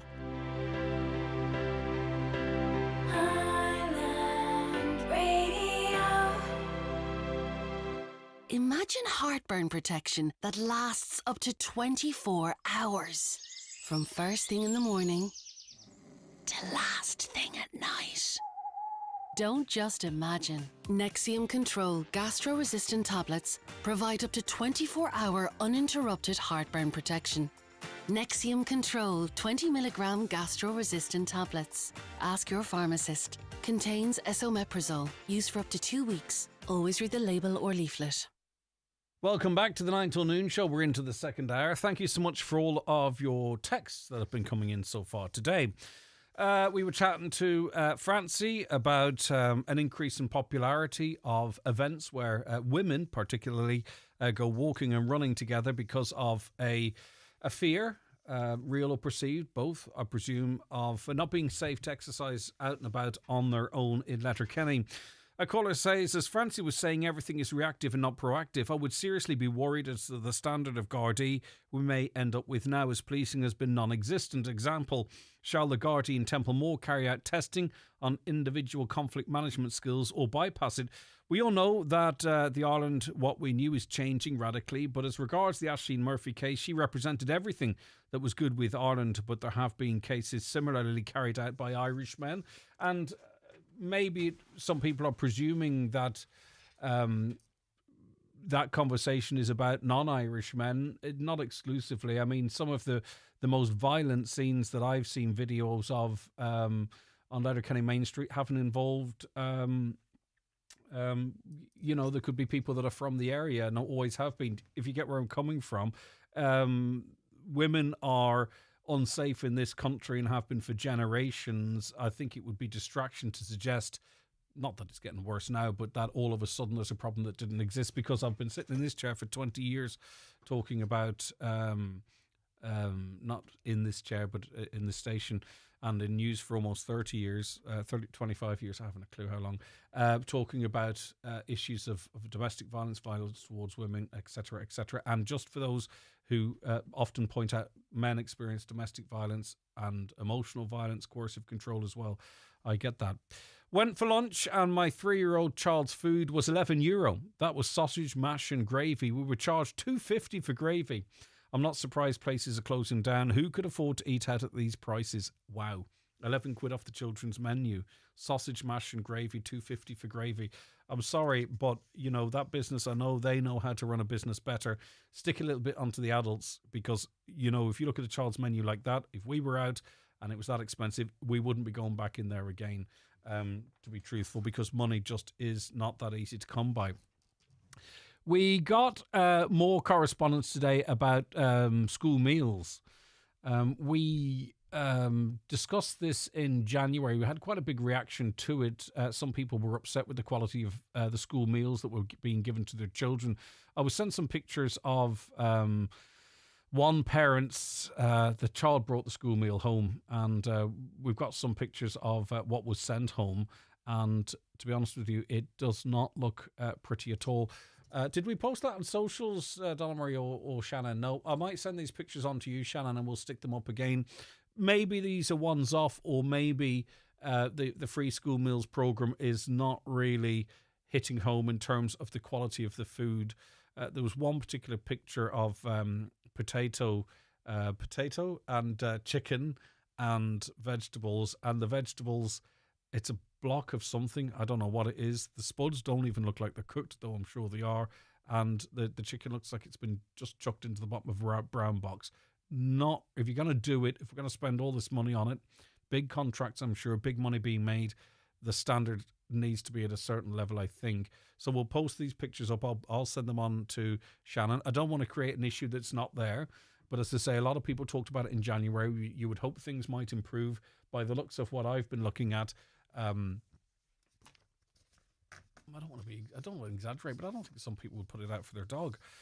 I had visitors up from down the country there at the weekend. They were staying in Belfast for a few days last week and then came to Donegal at the weekend. They could not get over the conditions of the roads in Donegal coming over the border from Derry. It was like the Wild West, no white lines on the roads, and the surfaces were all over the place with potholes. No wonder there are so many collisions on roads. It's a disgrace on that road in particular, they say. The roads seem to be deteriorating pretty badly, all right. I don't drive on all the roads, but the roads I drive on are not in great condition. And I don't know why we can't line the roads correctly. Like, say, for instance, if you're doing your driving, and I'm open to correction on this one, right, by the way, but if you're doing your driving test in Letterkenny, or indeed your driving lessons in Letterkenny, where most people in this county seem to do, there are stop signs with broken white lines. I could drive to you and show them right now, where at least, I don't know if the continuous white line was ever there or not, but it's certainly faded to the point where it can't be seen. So, and it might actually even be on the route of the test. If you've done the test and this resonates with you, or you do lessons, please let me know if it's something that we need to talk about. So the stop signs, and you could say, oh, well, you should see the stop sign, right? But the white line's there as well. And they're there for a reason, because it aids a driver knowing what's what. There are lines, centre lines that are faded. There are one-way signs that are faded. This is just what I've observed when I'm not doing the test. So have you seen that? Is that an issue? Maybe you give out lessons, or maybe you've taken your test and got caught out because you couldn't see clearly. You have to give drivers the best chance to drive well, right? And that means the infrastructure has to be up to scratch. So if that's something that you or someone in your family has pointed out, get in touch with us, or maybe I'm just being a bit pernickety and it's something I spotted. A caller believes we're letting too many people into the country. They don't understand our culture. You see places like Balbriggan that are overrun. The same will happen in Donegal if we're not careful. I think regardless of whatever responsibility is we have, and most people would agree we do have a responsibility, you have to do it correctly as well. And you have to move people into different areas and not, we talked about in this show before, ghettoising areas. It wasn't me said it. I think it was a politician. And I do think, and I'm not saying this is the reason for our conversation earlier, but there are cultural differences and there are different ways that people interact here, or with people of the opposite sex or the same sex, or that matter. I mean, our conversations to give people the best opportunity happening in that regard, to talk about what is acceptable, what is not acceptable, how, you know, walking with your hood up may or may not be perceived. I don't know. And I'm not saying maybe people should be told things like that, but you know, let's have a conversation out in the open here. And if there's stuff we can do to make everybody's life a little bit better and more understanding, then I think that would be seen as a positive. I hope I'm not missing a point there. Good morning, Greg. In relation to Letterkenny University Hospital, I was referred to Haematology Department in June of last year. As of yet, no appointment. I rang last week to find out my appointment hasn't yet been triaged. This is worrying for people waiting. Now, I'm not sure. Is hematology to do with blood? I'm not sure how pressing it is, but that's a long wait. It's a long wait, isn't it? I'm renting a house for 8 years. I think my landlord is not with the residents, the RTB, the Residents Tenancy Board, is it? They're trying to increase my rent now by 30%. If they aren't registered, do they have the right to do this? So this is, again, out to our collective intelligence here. I would have thought the person living in the house would know if the landlord was registered with the RTB or not. But in any case, if they are or if they are not, what is the situation if a landlord wishes to increase the rent by 30%? This is not anti-landlord, by the way, because I know people get quite defensive about this. This is someone wanting to know what their rights are. And the landlord may be perfectly within their rights to increase that rent. 30%, a big jump. Let me know. Are they entitled to do it? Does it matter if they are with the RTB or not? We've received many comments asking where pepper spray can be bought, but it is illegal in Ireland, says another shop owner. Back to that scanner. Who bought a scanner with nowhere to put it? The same person who ordered the printer for the doll with no room big enough to put it in. This might be the way it is, as Greg says, but it's not the way it could be. People keep voting for the same wasters. But, you know, like, do you... If we look at the political system in Ireland, regardless of whom is in position. And this is a question, not a statement. Do you believe that you would see instant accountability, that you would see whichever the makeup of a different government or this would go in and say, you know what, enough is enough. That person was responsible for that, and this is their termination notice, for an example. We've had all of these controversies, the bike shed, the hospital, which is the biggest of all, the wall, the printer, the voting machines. I could go on. The scanner, whatever that is. But at the end of the day, what come of it all? And maybe when I said it is what it is, it's because I'm feeling a little bit that it's kind of pointless almost talking about it. It will never be pointless, and I would never make that decision, and we always will. But what, of all of those controversies I've talked of, and the biggest being the Children's Hospital, a contract that was signed by Simon Harris, in fact, as far as I'm aware, what has come of any of that, except external companies are making a fortune, and whatever happens to their reports? Do you get me? And do you feel that anyone would go in with real reform of those systems? I've never heard it talked of. You know, I've never heard it talked in pre-election. I'm not saying it didn't happen of reforming that end of things, heads rolling, people being accountable, jobs being lost. I haven't heard any party propose that, have I? I don't know. I don't remember. Another scam going around. Vodafone, your mobile contract will be disabled due to a failure to accept our new terms of service. It's a scam. The website, by the way, voda-auth1.com. Look at the URL. Don't trust that implicitly, but look at that. It's nonsense. It's Vodafone. You know, voda-auth1.com. Instantly, you know that's a load of nonsense. These companies spend a fortune to retain their URLs. Again, another scam. This time of the year is the time for getting tax rebates. I got 3 emails saying I owed tax, but I deleted them because I knew they were scams. Fair play to you. You're right. They're very adaptable, these scammers. They will talk of electricity credits at the right time. They will talk of tax rebates at the right time, etc. So just be extra careful, folks. It's time for Vision Ireland Bingo on Highland Radio. It's Wednesday, the 26th of February. You're playing on the blue sheet for the daily prize of €400. The reference number is S3. It's game number 9. The numbers are 48, 3, 40, 25, 56, 9, 42, 32, 89, and finally 18.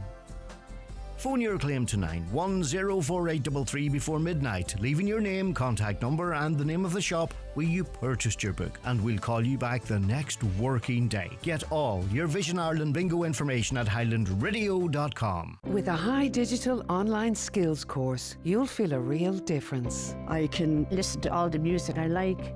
The bus app that's coming out, it's brilliant. Anything you want to know, it's at their fingertips. They're small things, but they mean something. Learn essential online skills with simple, accessible lessons at highdigital.ie or free phone 1800 20 30 30.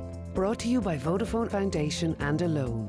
Vodafone. Together we can. Discover the ultimate escape at the Spa at Orchids, the Holyrood Hotel, Bundoran, nominated for Spa Experience of the Year 2024 by the Irish Hotel Awards. Indulge in an oriental bamboo massage, reflexology, or choose from our signature therapies, skin glowing facials and invigorating body treatments. Couples can unwind together in twin treatment rooms or share a peaceful moment in the secret garden with outdoor hot tub. The Spa at Orchids, open daily. To buy a gift voucher or reserve your appointment, visit holyroodhotel.com. Visit Century Complex for a perfect family day out. Kids will love exploring Century Play, hours of fun in Century Golf, and lots of tasty options available at Backstage Bar and Grill. And at Century Cinemas, we're showing romantic comedies like the new Bridget Jones and Mad About the Boy. Get in touch on 074 9121 or visit centurycinemas.ie for more information. The 9 till noon show is brought to you by Letterkenny Credit Union. Digital loans now available. Apply online or via our app today and get your loan transferred directly to your current account. Now, on the programme yesterday, someone asked about how successful has anyone been in appealing the DCB scheme. They were awarded an outer leave situation. They wanted to appeal for a full demolition. And they said they had appealed it to the housing agency, so that's where we directed our inquiry. And the housing agency said they're not involved in the appeals process. An independent appeals panel has been set up by the Department of Housing, Local Government and Heritage. Homeowners' queries in relation to appeals are best directed toward the appeals panel. So I suppose the question is, has anyone had any success with the appeals panel? Right, okay, we are going to focus on a bit of wellness now because it is Wednesday, and we're going to look at Eating Disorders Awareness Week 2025. It runs from the 24th up until the 2nd of March. Linda Duffy, I believe, is with me now. Hi, Linda. Good morning. How are you? I'm good. Thank you so much for joining us. Linda Duffy, former Miss Ireland and also a therapist. And, you would be a good example, Linda, would you, of, what might be presented to the public and people you engage with, and perhaps what the reality behind what they see. Yeah, I guess so. So my own story is I had an eating disorder for over 20 years that I successfully recovered from 4 years ago, thankfully. But I suppose one of the things about an eating disorder is what people maybe have a misconception about is that it's not just about food, and it's not just about body image. It's often a way that we essentially it represents a way that we cope with maybe deeper emotional or psychological struggles, and for certain people that shows up with an unhealthy way of coping with food, essentially. So is eating, and I mean obviously it's not one size fits all, but is an eating disorder often a symptom of other things, or do other things come from the core problem, which is the eating disorder? Yeah, very good question. So to answer it as simply as I can, is there's no one single cause, right? So what it does is, like I say, it's a coping mechanism, but that coping mechanism might be a result of maybe somebody that grew up in family dysfunction, maybe somebody that's been through trauma, maybe somebody that has low self-esteem or high anxiety, maybe constant self-criticism or negative self-beliefs. So a lot of the time, even with myself and people that I work with, we use it as a form of protection, a form of control, because we might not be able to deal with what's going on in our life, or we might feel overwhelmed or have no control. And what we're doing, we're suppressing our feelings through the control of food. So in a situation like yours, Linda, and I know you spoke publicly, but if I ask, this question goes too far, please tell me. When you lived with your eating disorder for so long, and the other stuff that were causing it or exacerbating it, what was the problem in that period of time? Was it was the eating disorder really, really the bad thing, or was it the low self-esteem that was the really bad thing, or a lack of confidence, or was it all part of the one? So all of it really. The thing with an eating disorder, it can become all life consuming, and particularly with food, where you're around food 24/7, you have to have food to survive. So that can be really tricky for people who have disordered eating. Ultimately, for the longest time, me personally, I didn't understand that I was trying to suppress feelings. I knew that my eating disorder was a form of control, but, and silly as this sounds, I didn't know what I was actually trying to control. Yeah, and I think actually the question, I should have asked it in one line, was, are you aware you have an eating disorder when you have it? Because I'm thinking of maybe mums and dads, or even the individuals themselves listening. I wonder, were you conscious of all of that period of time that you had dysfunctional eating? Yeah, so if I was to look back, I'd say when I first started, no, I wasn't aware of what I was doing. Probably a year, 2 years into it, I realized, okay, you're tracking what you eat, you're tracking your calories, you're lying to people about how much you're eating. What I mean by that is like, oh, I had lunch already, or I had breakfast, or I met a friend, or I had dinner with somebody else, things like that. And I started to kind of realize that for me personally, when I was eating, let's say if I had a binge, I'd counteract then that with restricting my food. So I was punishing myself almost for eating too much. So when you get to a point where I think you start noticing change in your mood or change in your body, you'll probably get to a point where you'll start Googling, what is an eating disorder? And I must have Googled that hundreds of times before I was like, okay, clearly I have a problem. Yeah, it is interesting actually to hear it described as that, and maybe described like that for the first time for some who maybe the penny might drop with them, that it's influencing their day-to-day life and how they interact with other people. Other people as well. Just to add to that as well, I think a lot of people will resonate. It's when you get to the point that you realize that the food is controlling you instead of you having control over it. That's where you know you have a problem, because it just takes a hold of you and your life, and that's where you need to start kind of getting help. With eating disorders, if you can be general, how much of it is about what looks back at you from a mirror? Whether not you personally, but if I'm standing in my underwear looking at it, and I might see things about me that others may not see. How much can an eating disorder be about what you perceive yourself to look like? Yeah. There's I think particularly nowadays, there's so much on social media related to body image and what we're told, and I'm using inverted commas here, what an ideal body should look like. That's going to fuel somebody who has the low self-esteem, who has the low confidence, and you're going to look at your body, and a lot of people with eating disorders will suffer from body dysmorphia, where they see their body image is completely unrealistic to what other people see it. So it's fueling again, I'm not good enough, my body's not good enough, I feel rejection, things like that. So that's going to lead to kind of body dissatisfaction, and equally that's going to lead then to unhealthy behaviors. But again, it's again, I would say maybe people that feel like that is be very mindful of what you're consuming, whether it's through social media, through your friends group, through any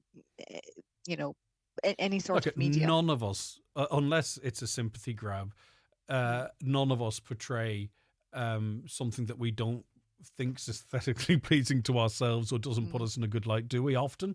I think so. I think we need to be conscious of the perfect life someone appears to have, or the perfect body, or the perfect figure, or the biggest muscles, or whatever it might be. Yeah, that is them at their absolute best, presenting them. No shade on them. Don't get me wrong, but be conscious of what you might be judging yourself against. Yeah, exactly. And also be very aware of now, especially there's so many filters, there's so much AI now as well, that like even if somebody is the genuine, they're working really hard and with their body, whether through fitness and nutrition, there's still going to be a high element of people who are using filters, who are using AI, who are editing their photos. And you have to be very, very mindful of that. As much and all as we know it, we sometimes, again, we overlook it and we just see all the best parts. So in my younger years, if I was asked to say a word immediately after someone said eating disorder, I'd have said anorexia, and I wouldn't have had much knowledge beyond that. And a lot of conversations like this about creating awareness beyond, say, for instance, what people's perception. For some, it could be bulimia. I think it depends on maybe some interactions throughout your life. But there's much more to that. There's I never heard chew and spit until today. I'm going to be completely honest with you. You mentioned binge eating, anorexia, bulimia. There's a whole range of conditions under the umbrella of eating disorders, isn't there? Correct, yeah, and for the most part, most people would be aware. Anorexia would be the most common one that people would be aware of. But yes, so there's binge eating, which is the one that I had, where you overconsume or maybe you restrict too much. Anorexia obviously is when you're consuming minimal food. Chew and spit is where people it's how it sounds. So they chew the food, but they don't ingest it. They don't swallow it. They spit it out. Okay. And then you would have people who call average, which is people maybe who would be afraid of certain foods. So they maybe don't. In fact, actually, the first client I ever worked with had a fear of vegetables, and I remember at the time going, "Oh my God, like didn't even know this existed." Yeah. And again, he had that since he was about 4 years old. So there's so many different types that you're just not aware of, because again, you only become aware of something when you hear somebody has it, or it's presented in your family, or it's presented in your food group. But the most common ones would be the anorexia and the binge eating disorder, and even anorexia has the highest mortality rate of any eating disorder, or sorry, of any mental health condition. So it just shows how dangerous it is. Yeah, and we're going to talk about the help that is there, but I do have concerns nationally that I've been talking about this for years and years. Not that I expect to have any impact, but you'd expect something to have been done by now, in terms of the lack of adult beds available for people suffering with eating disorders. It's 3 for a particular area, or none really for the country. Some might say. I don't want to discourage anyone getting any help, but my wider point is that. For a mental illness, as you've described it, that is quite prevalent, the national response is it's kind of embarrassing, really, that we still haven't seemingly got the resources in place to save lives. Yeah, I wholeheartedly agree. Like the amount of people that contact me saying, they've contacted HSE services or CAMS, and, yes, I've got a good response, but their waiting lists are 6 to 9 months. That's obviously it's too long for somebody who might need immediate help. And I think it just comes down to the resources just aren't there. So while the intention might be good, if you don't have the resources to help somebody, it's never going to work. It's always going to be a failed system. So I think for people like that who maybe find themselves in those situations where they might go to a GP, or they might be directed to the HSE or CAMS or St. Pat's, if the waiting list is going to be too long, there really is plenty of alternatives. So go to a private psychologist, go to somebody like me, really see what other resources are available to you, because you're more likely to get seen quicker if you go with the private route. But equally, I understand that not everybody has maybe the financial backing to do things like that. But ultimately, in terms of kind of national help, from a public aspect, yes, it's a matter of resources. Yeah. And right across the health service, it's not just this area. Some people do go private if they can, whether it's to get a consultant's report early or whatever it might be. And I want to get back to that in a sec. But often, and it's a little bit like, say, smoking or vaping or other things, that I'm conscious that my demographic here on this show is of a certain age. The people you engage with potentially could be of a certain age.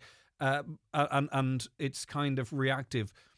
What can we do to be more proactive in terms of things like skinny talk on TikTok? TikTok really is, at the moment, and it could change next year, but it is a space where unscrupulous adults are prepared to say whatever it takes to increase their bank balance, even if that is at the cost of the health of young boys and girls. Skinny talk doing the rounds on TikTok, says listener. I keep getting videos saying it's okay to sit and feel hungry because that is how you stay thin. Now, the problem with TikTok and the algorithms, you sit and watch one of those videos for 30 seconds and it knows exactly what it's interested in, and you're going to be bombarded all day subtly and not so subtly with this stuff. That's a big concern. How do we try and prevent the next generation, not prevent, at least limit the next generation of people, developing eating disorders, Linda? Yeah, good question. And I know what you mean by TikTok. I'm on TikTok myself, and even when I watch things, I'm bombarded with the same kind of content. So I think in that situation, you just have to be, if it's a thing you click on something and you get bombarded, is just not view them. Okay, there, yourself, you're going to typically be triggered by it. So just use that as a reason to, I don't need to view this content, or even block the page if that's necessary. Outside of that, I think it's just a case of a lot of the time it's awareness. And when you talk there about like on social media, particularly, like people will say anything and do anything to get views and likes and engagement. So be mindful of that. Be mindful of that this person is actually, they're looking for engagement, they're looking for attraction for the most part. Of course, there's people out there that are trying to educate you, but there's a very big difference between someone that's trying to educate you with healthy information that's actually going to empower you or help you with your recovery or help with your mindset or your well-being, versus people who are almost kind of glamorizing, you have to, I think it was a Kate Moss, was it usually that says something like Nothing nothing tastes like skinny tastes as good as feels. Yeah. skinny feels. Right, okay, of course that's going to be damaging, But so there was a just huge backlash at that. She was, in as you could at that time, cancelled. But that's such small fry compared to what this generation coming through is going to be exposed to. yeah, and even like I see it myself on Instagram and TikTok, where there's people with active eating disorders who are actually showing what they're consuming, what they're not consuming, and any other kind of elements of around the particular eating disorders. So I just think, first of all, I don't understand how the higher boards can allow that to happen, where it's very distressing actually for people who are watching that. It's very triggering, particularly for somebody who's in recovery, to see that again. It's going to be massively triggering for that person, A caller says, "Can you ask that lady? Are there people who think they are thinner than they are in reality?" I think some people it's casually. For others, it's quite more serious. I think everyone. Is it body dysmorphia or what you might describe it, where you see something different that others might see? Yeah, and again, that's the body dysmorphia. Your perception of your body might be different to the general public's perception of your body. But yes, and it works both ways. Some people think they're skinnier, some people think they're bigger than they actually are. So to answer your question, yes. Right. So in terms of the help that's out there, and I want to finish on this side of it, and you've got people like you in this space, Linda, lindaduffy.ie, and other private services as well. And the public services are there, don't get me wrong. But my point is there is help and there is hope, because I think sometimes people can feel very helpless and they also can feel hopeless. And I think also too, the support structure of someone, they can certainly feel helpless and hopeless. But as I say, through the right channels, there is light at the end of the tunnel. Absolutely no doubt, Linda. So, what is your advice in that regard about maybe sort of trying to get a handle on the issue? Yeah, so first of all, look, I think acknowledging that you have a challenge in the first place is the first step. Okay, after that, it's whether you feel comfortable going talking to a parent, you feel comfortable talking to your partner or whoever's close to you. Obviously, you can go to your GP and see what kind of resources are available to you, whether that's HSV programs or CAMS or any other public services that may be available to you. And like I said earlier, people like me, the private, that are also there that can potentially help you as well. I would say, obviously, it's always, if you can find somebody that has been through it, it's always going to help. Because what I found with a lot of people that I work with is they resonated with me because I will tell them all the things, the embarrassing things, the shameful things, the guilty things, the disgusting things that I had done over the years. And they're like, okay, I feel safe to tell this person because they get it. Okay. So that's always helpful. But initially, I would say, like, yes, recovery can be hard. It's definitely not linear. Same as any other addiction, but it's a case of you have to give yourself the kind of self-compassion that this might not go as linear as I want it to go, and it might not just happen overnight, but recovery is possible. Okay, so there's lots of other like simple tools that you can use if you can understand what's at the core, if you can understand what your triggers. So that might mean, okay, you need to journal, write down how you're feeling, write down your food patterns. If you find you're binging, when are you doing it? What's caused it? Are you around people that has triggered you? Is it your work environment? Is it your friend environment? Are you stressed at work? Are you stressed at your exams? Are you stressed in your relationship? Things like that. If you can maybe even understand what patterns are fueling that, that's a really good place to and start. lifestyle as well too, I presume, Linda. Do you know what I mean in terms of, I know it sounds a little bit ironic in what we're talking about, but if you are deficient in certain things, you can be more anxious or more worrying or more circular thinking or more catastrophizing. If you're not getting out into the sunlight or exercise, there's lots of lifestyle stuff in there as well that maybe could help, I presume. Yeah, so like little things that help me a lot is actually just going for a walk in the woods or going for a walk down by the lake, getting out into nature, spending time with my pet. Things, the simple, really simple things, excuse me, that you can do that can really kind of relax your nervous system. Or as you said, if you're anxious or you're feeling overwhelmed or stressed, little things like that can really help you kind of alleviate that. So even simple things like if you have a good friend that you can talk to that might make you feel better, again, it's what you're surrounding yourself with, what's influencing yourself. You have to make sure that's healthy, because otherwise it's going to have a really negative impact on you or your well-being. Okay, Linda, thanks so much for your time. I really appreciate it. Take care. Thank you for having me. Bye-bye. That's Linda Duffy, former Miss Ireland and a therapist now. You can get more information on what she does at lindaduffy.ie, and it's Linda with a Y. And it's part of, that conversation was part of Eating Disorders Awareness Week 25. It runs until the 2nd of March, and it's to destigmatize it, I suppose. Maybe people, they hide it and can hide it for many, many years. And you don't have to live like that.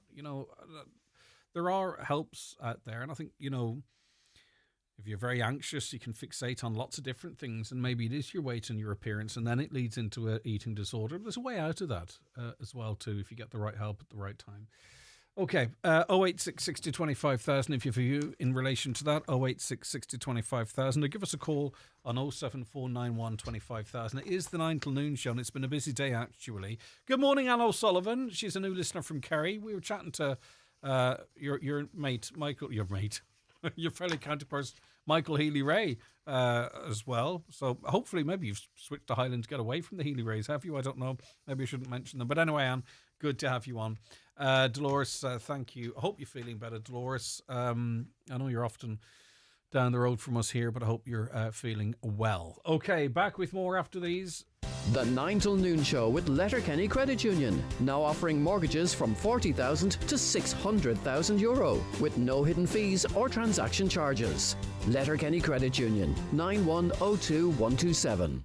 Brian McCormick Sports, supporting Donegal GAA. New range in store for the new rules on pitch. Layer up with a new Donegal Dynamo range. Gilets and jackets with matching hats. New Donegal goalkeeper jersey. Looks good enough to be worn in any position. Show your colours. Click on BMC Sports.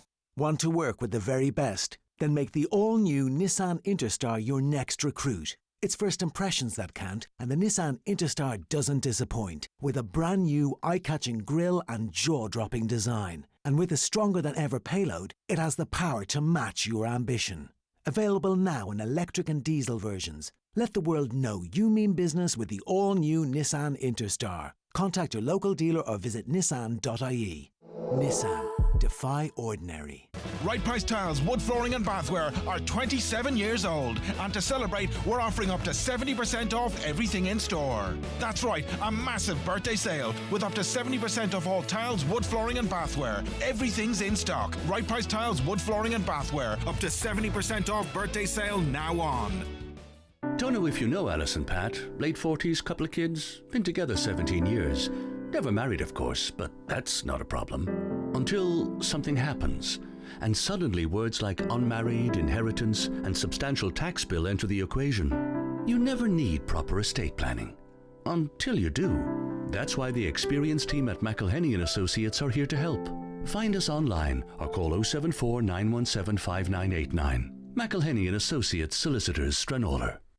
I'm Fionnuala Fibre O'Farrell Flynn, racing across the country to keep up with NBI's fibre rollout. Over 50 broadband providers are using NBI's network to bring high-speed fibre broadband to homes across Ireland. So from Ballyliffin to Ballybuffet, homeowners can pick whatever package suits their needs and still get all the benefits of rural Ireland's dedicated fibre broadband network. Connect at nbi.ie. NBI is delivering the government's national broadband plan.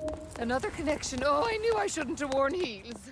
Your free gift from Lancome is waiting at McElhenney's. Buy 2 Lancome products, 1 to be skincare for a free 7-piece set of Lancome favourites. Add a 3rd Lancome product to your order for a full-size bonus gift. Offer available in-store or at mcelhenneys.com while stocks last. The 9 till noon show is brought to you by Letterkenny Credit Union, with monster loans available up to 60,000 euro for all occasions. Visit letterkennycu.ie. Hi, Paddy here at Shane Conley Cars in Donegal Town. Are you looking to upgrade your car? With Shane Conley Cars, you'll find makes and models for every budget. Great finance options, and we also accept trade-ins. Check out shaneconleycars.com or call in to us at Shane Conley Cars from Lonaher Road, Donegal Town. Let's go! Charlie and the Chocolate Factory comes to Green and Theatre, Letterkenny, Tuesday, March the 4th to March the 8th, 8 p.m. nightly. Come and see Willy Wonka's magical and mysterious factory, along with young Charlie Bucket and 4 other golden ticket holders.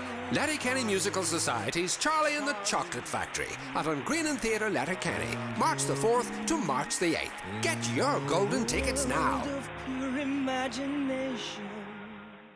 Don't miss the huge Doors and Floors 2-day sale at Donegal Town Hardware. There's up to 20% off doors, handles and locks, up to 25% off floors and acoustic panels, with savings of up to €1,000 on full house lots. That's the massive Doors and Floor sale this Friday 28th of February and Saturday 1st of March at Donegal Town Hardware. Why leave the magic moments and great scenes you've captured sitting on your phone when you can have them printed at McGee's Chemist? Using McGee's website or one of their in-store kiosks, you just upload your photos, select the ones you want, and have them printed instantly within an hour, or use the 24-hour service.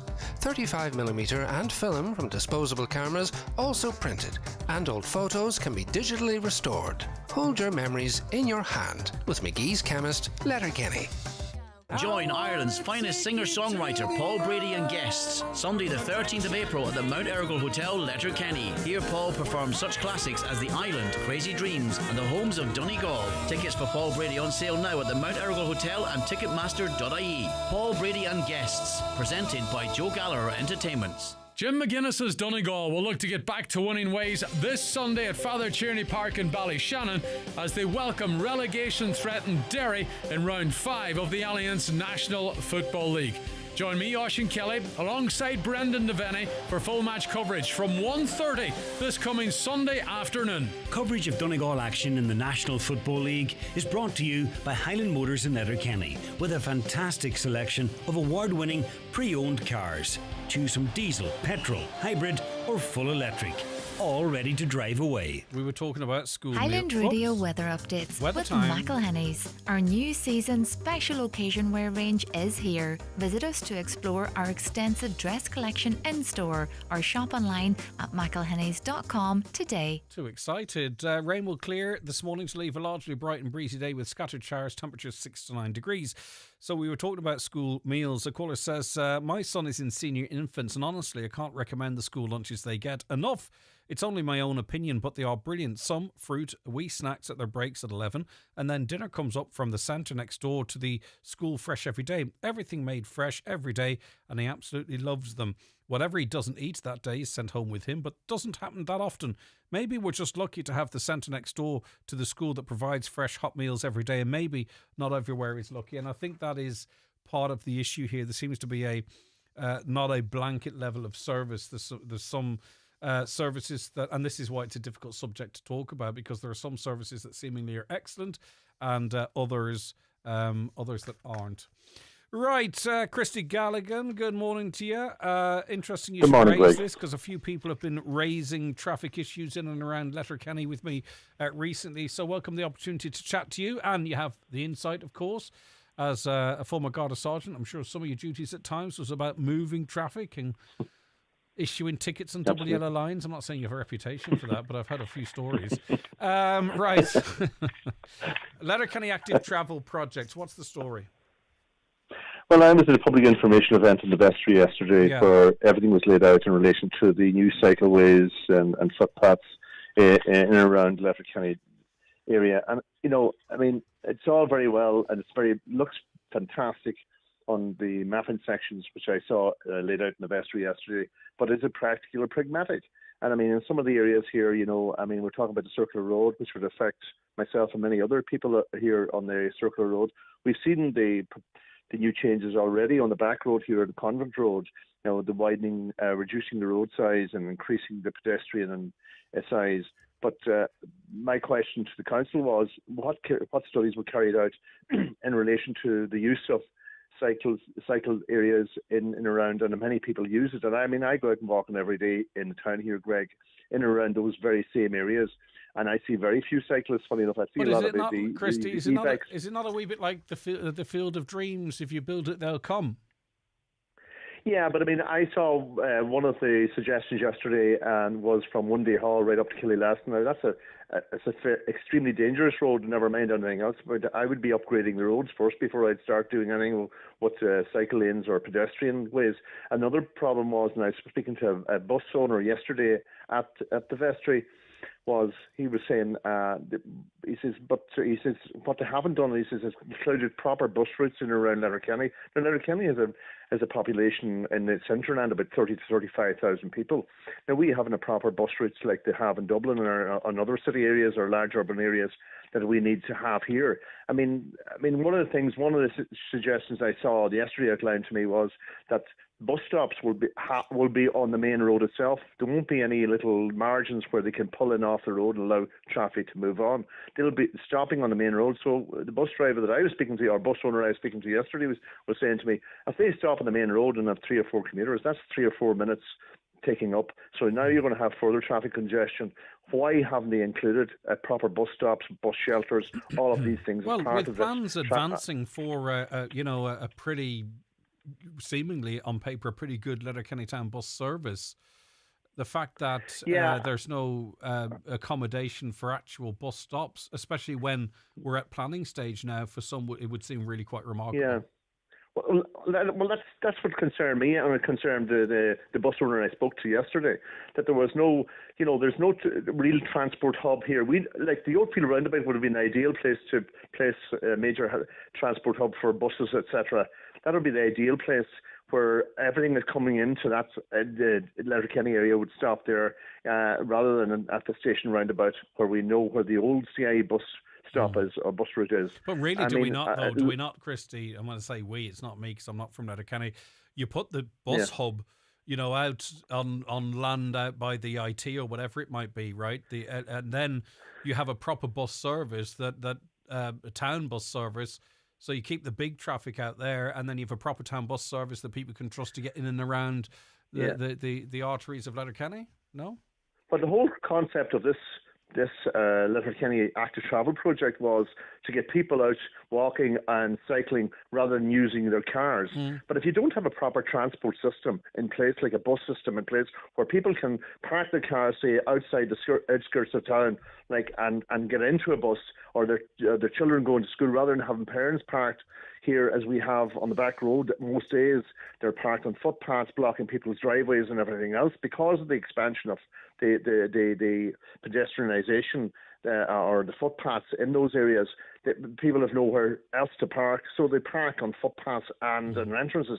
So rather than getting people, getting people out of cars, wouldn't it be a better system to have the transport hub in place, a public bus system, proper public bus system in place, rather than trying to upscale or upgrade all of these things before they have that done? We have the infrastructure, but people don't eat. That's already there, and we've got scooters that should be on the roads, on the footpaths, and we've got cyclists that should be on the cycle paths that are on the roads. And then you can build all of this, and people may not use it.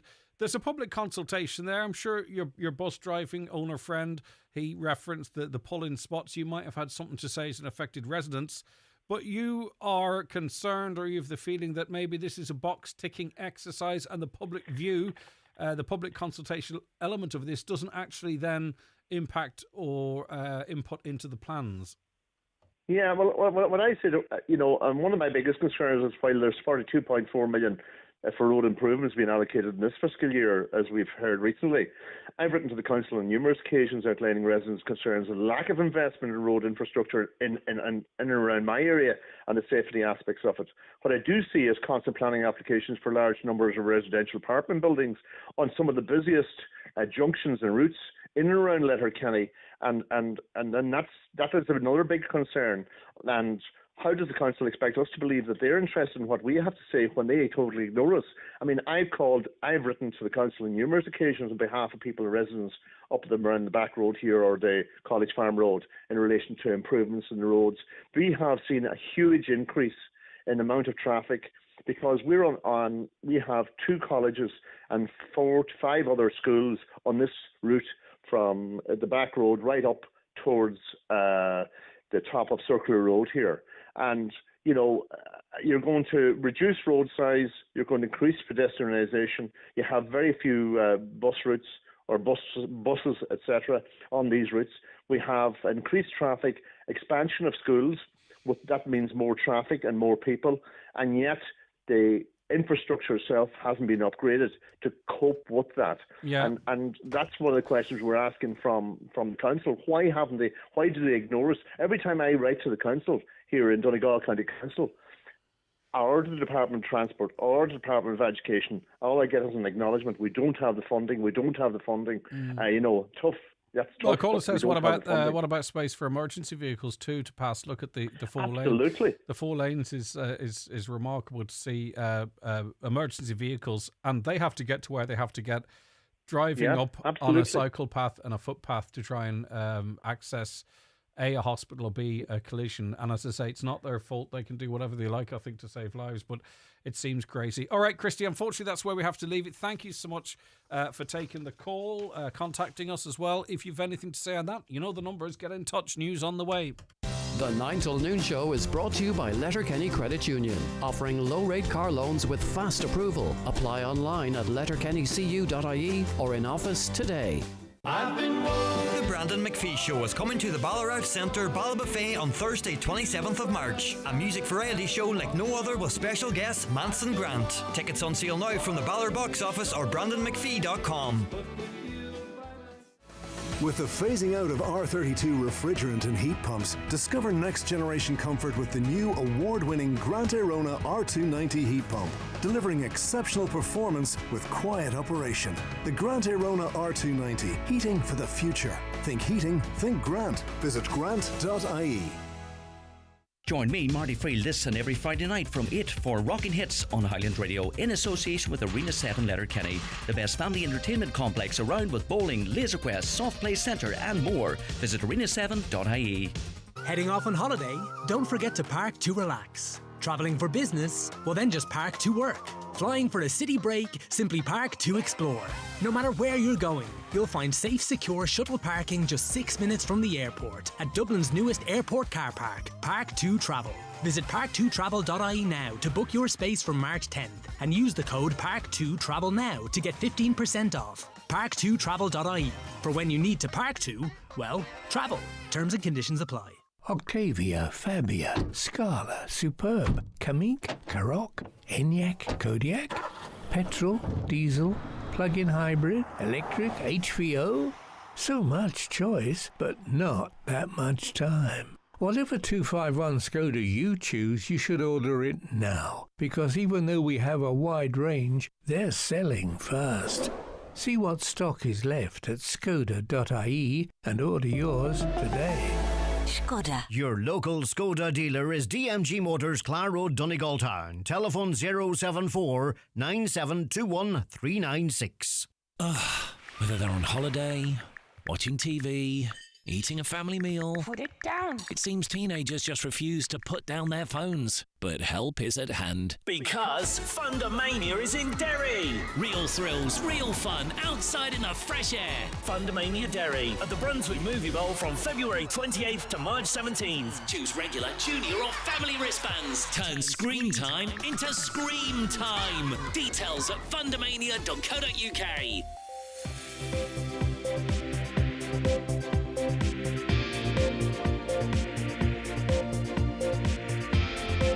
With all the stories that matter across the Northwest, it's Greg Hughes on the 9 to Noon Show on Highland Radio. And it is 11 o'clock on the button. Let's get a news update, and it's back over to Donald Kavanagh. Thank you, Greg. Good afternoon. Or good morning, actually. A meeting of Inishowen Municipal District has been told that Storm Éowyn and its aftermath reignited fear in many people who were badly impacted by the 2017 floods, but still haven't seen necessary prevention measures implemented. Minister Kevin Boxer-Moran is being invited to visit the peninsula to discuss the delay in proceeding with measures that he agreed with when he previously held that ministry almost 8 years ago. It's emerged only 31% of newly diagnosed cancer patients at Letterkenny University Hospital begin their cancer treatment within the recommended time of 15 working days. That compares to 62% at University Hospital in Galway, 76% in Sligo and 100% in Mayo.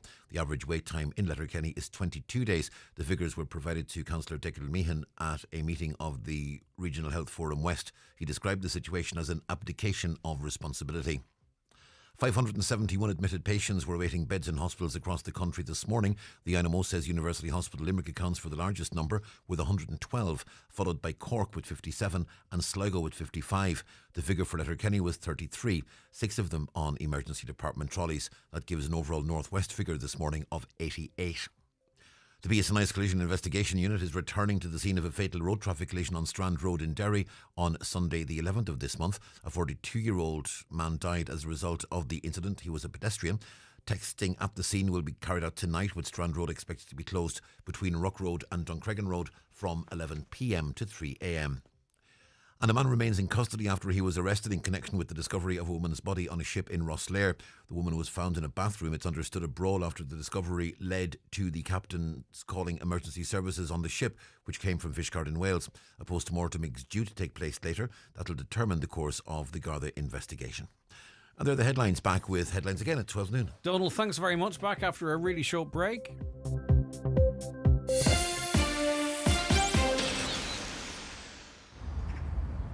Yeah, we're good mates, yeah. Look, I'm always there for him, 100%, through thick and thin. And sure, he likes having me around.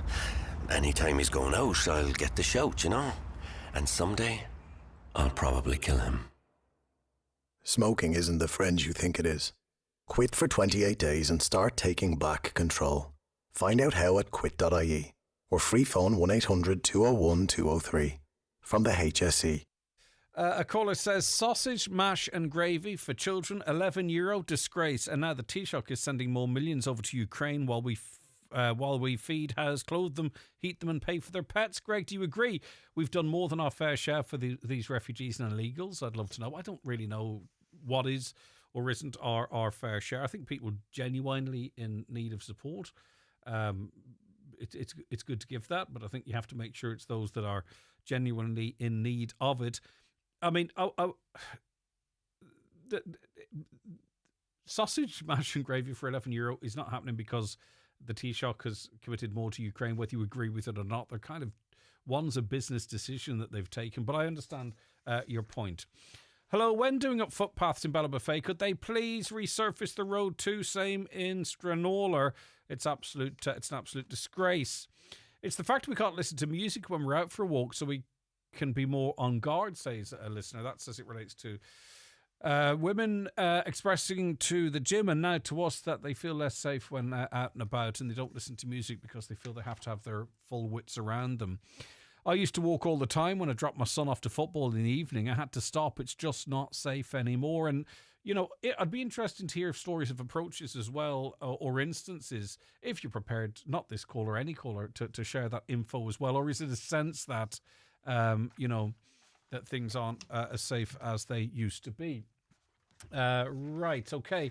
Joined on the programme now by Councillor Albert Doherty. Thanks very much for your time. Very welcome, Greg. And it's very welcome news if it comes to pass. The Riverwalk Respite House in Carndonagh. The plan is to reopen it when? Yeah, the initial plan is to reopen on the 3rd of April 25 and to remain available 4 days per week from the 3rd of April. That's very welcome. Do we know? Sorry, Albert. Do we know if the staff are have been hired and are ready to go on April 3rd? Yeah, from the 3rd of April, I believe there's available staff that will enable the 4-day service provision. I have to say I'm cautiously, even though I'm optimistic, because personally I've been there before. In May 24, on the eve of the local election, we had disappointment because a commitment to establish it in May 24 was passed. September 24 was offered as the appropriate time. So from the response received yesterday, I'm content that we're there for the 4-day commencement. And there is a second proviso that further staff appointments will allow an expansion of the service to provide 7 days per week. And for the people of Naishon, that would be a godsend. And has HICWA been in and confirmed that the Riverwalk Respite House in Carndonagh is fit to be opened for 4 days a week and 7, hopefully, if plans come to pass? Well, we've been through the mill and waiting, so yes, I am anticipating that it's all systems go for the 3rd of April. I will be watching that commitment and plan to provide that service like a hawk because of previous disappointments. And the condition would seem that there are further positions, and that when they are filled, that the service will be expanded to a 7-day service.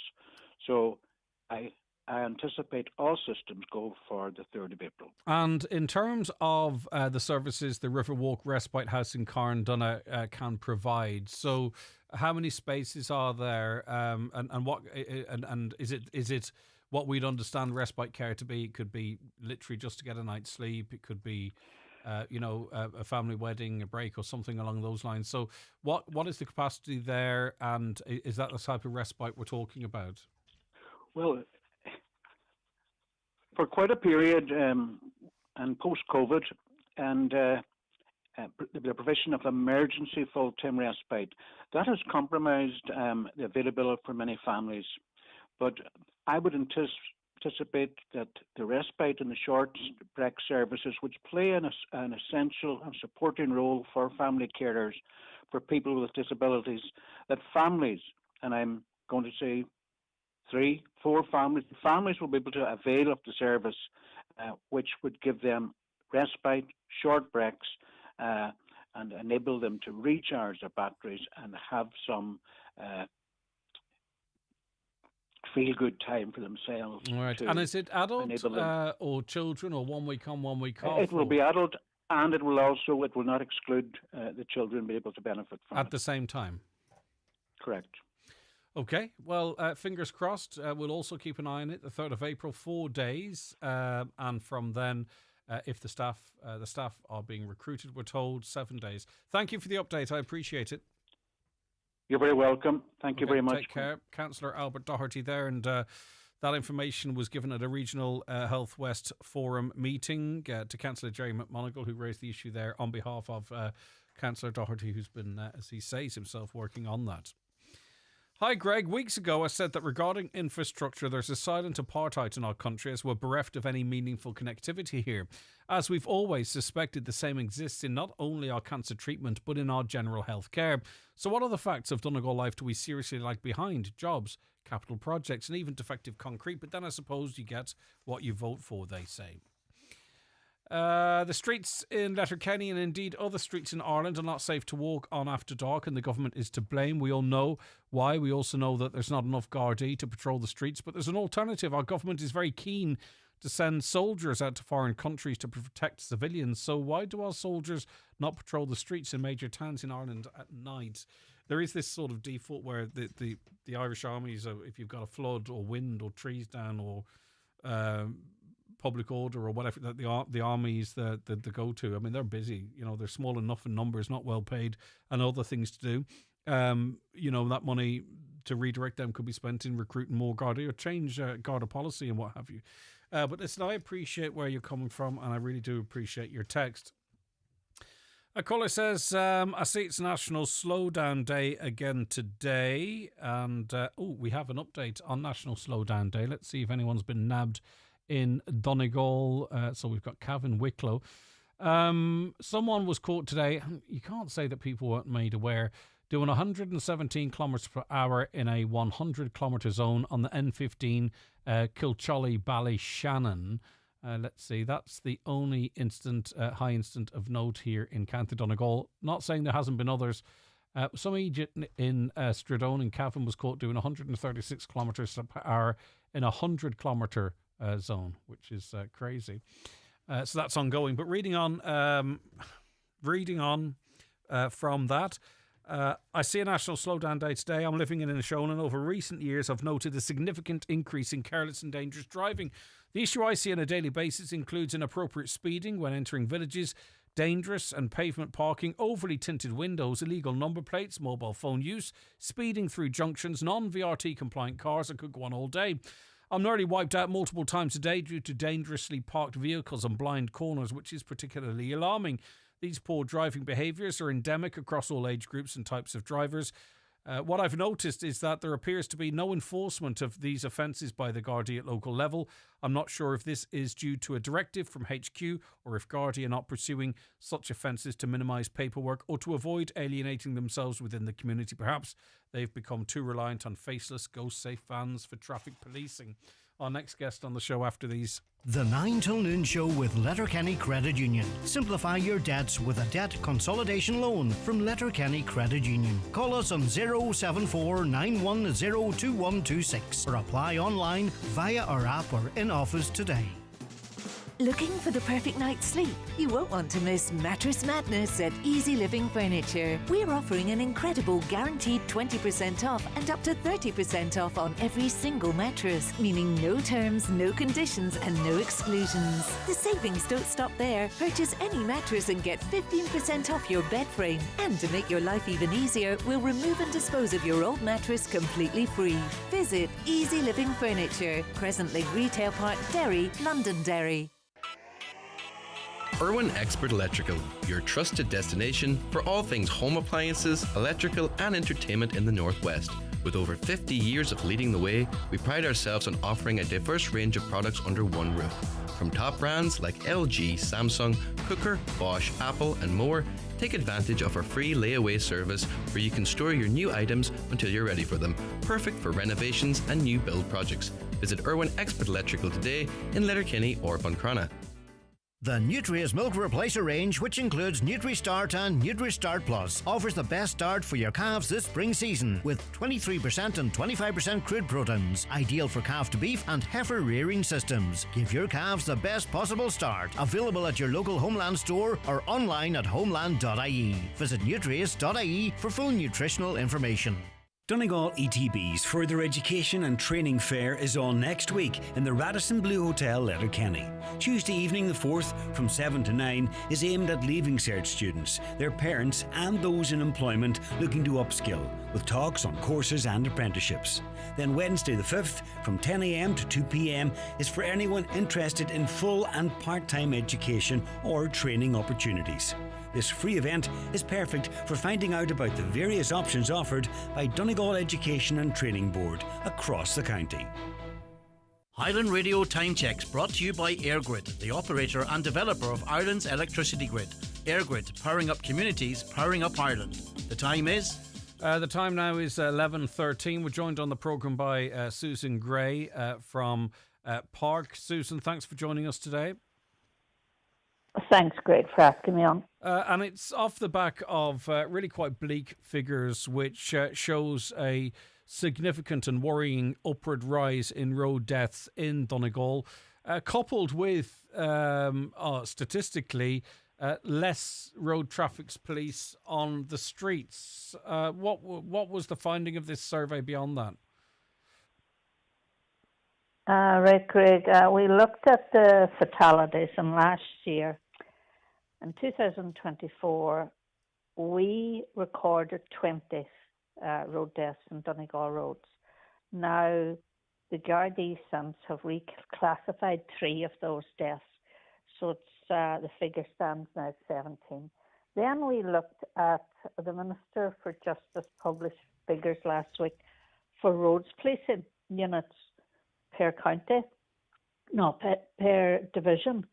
So we looked at them and we were shocked to find that Donegal had 31 members in their roads policing units in 2021.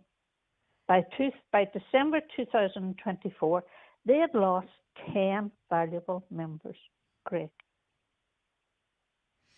There is a sense that we hear from listeners, Susan. It's anecdotal. You could say it's anecdotal, but the statistics seem to back it up. That they feel that, you don't often come across a checkpoint. That there is very little actual enforcement. That we're potentially over reliant on ghost-safe vans. Maybe that is not anecdotal. Do we have the statistics now to show that there is less enforcement of road traffic laws? And do you believe, if that is the case, there's a direct correlation between that and the increase in deaths? We do believe there's a link, Greg. And while the guards out there are doing a great job, catching somebody speeding with a speed van, that's only detecting speed. We need Gardaí. We need them on the roads to detect the likes of dangerous driving, drug driving, drink drivers, disqualified drivers. There's so many out there. So it's very, very alarming to see that Donegal, who has suffered so many deaths over the years, Greg, that the numbers in the roads policing are going down, down, down. Now, last year, our Garda Commissioner, Drew Harris, and Assistant Commissioner for Roads Policing, Paula Hillman, gave a presentation to Oireachtas Transport Committee. And they said they had planned to assign 75 more Gardaí into roads policing by the end of December last year. They started competitions last April for the northern regions, western and southern regions. What happened to those Gardaí that applied to join roads policing? Why are we not seeing them being assigned to the roads policing units? They did assign some last year to units, but we found when we did the breakdown, Greg, that 90% of those that were assigned went to one county, County Dublin. With that in mind, Susan, if you look at the fatalities on Donegal roads per capita, we are right up there just behind Mayo. Surely effective policing, you divert your resources where they're needed most. Is that not really the way it should be? Is that not dynamic policing? So you look at Mayo, you look at Donegal, and you say, right, there are particular interests, there are particular issues in those areas, and that's why you direct resources. Even maybe, redeploying Gardaí that are in the force elsewhere, not just waiting for recruits to come through or a process to be undergone. We've seen very quick reactions in certain areas, like quickly dropping the speed limits when people thought that would do it. And I'm not saying that's right or wrong, but my point is why aren't we seeing targeted policing to address particular issues in particular areas? Exactly. Like County Donegal is known for its huge problems and the high level of road deaths. The last year we had 17 road deaths. We look back, Greg, to see how many years ago is it that we had that many. We had to go back to 2010 when there was 19 precious lives lost. But Greg, 8 of those were in a single vehicle crash in July 2010. And now we're in the beginning of 2025 with 2 road deaths in Donegal. Last year, 17. What does it take, Greg, for the powers that be that will assist the Gardaí? The roads policing units, we have such admiration for them. They're specialised units. They do a brilliant job. In terms of numbers, the Gardaí hands are tied. But what we do know, because thankfully we have access to the statistics, is that we are seeing increased detections of people driving without insurance, some of the highest in the country in this county. Unfortunately, we are seeing a dramatic increase in drug driving detections and drink driving detections. So when the enforcement is there, and I don't blame rank and file for this, they can only go where they're told to go. But when Gardaí are out and about, what they are identifying is more people drug driving, more people drink driving, more people driving without insurance. You know what I mean? So that shows that when they are out and about, they are detecting increased numbers in those areas. So obviously more Gardaí would lead to more detection and potentially less fatalities on our roads. Yes, when you see the drug and drink drivings on the rise, no speed cameras will catch this. It's all fine and well. Speed cameras are welcome. But we really, really need more Gardaí, especially in the roads policing units, to detect the many people that are out there drink driving, drug driving, those that are disqualified and are still driving around, things like that. And it puzzles us to understand why more guards aren't assigned to the likes of Donegal.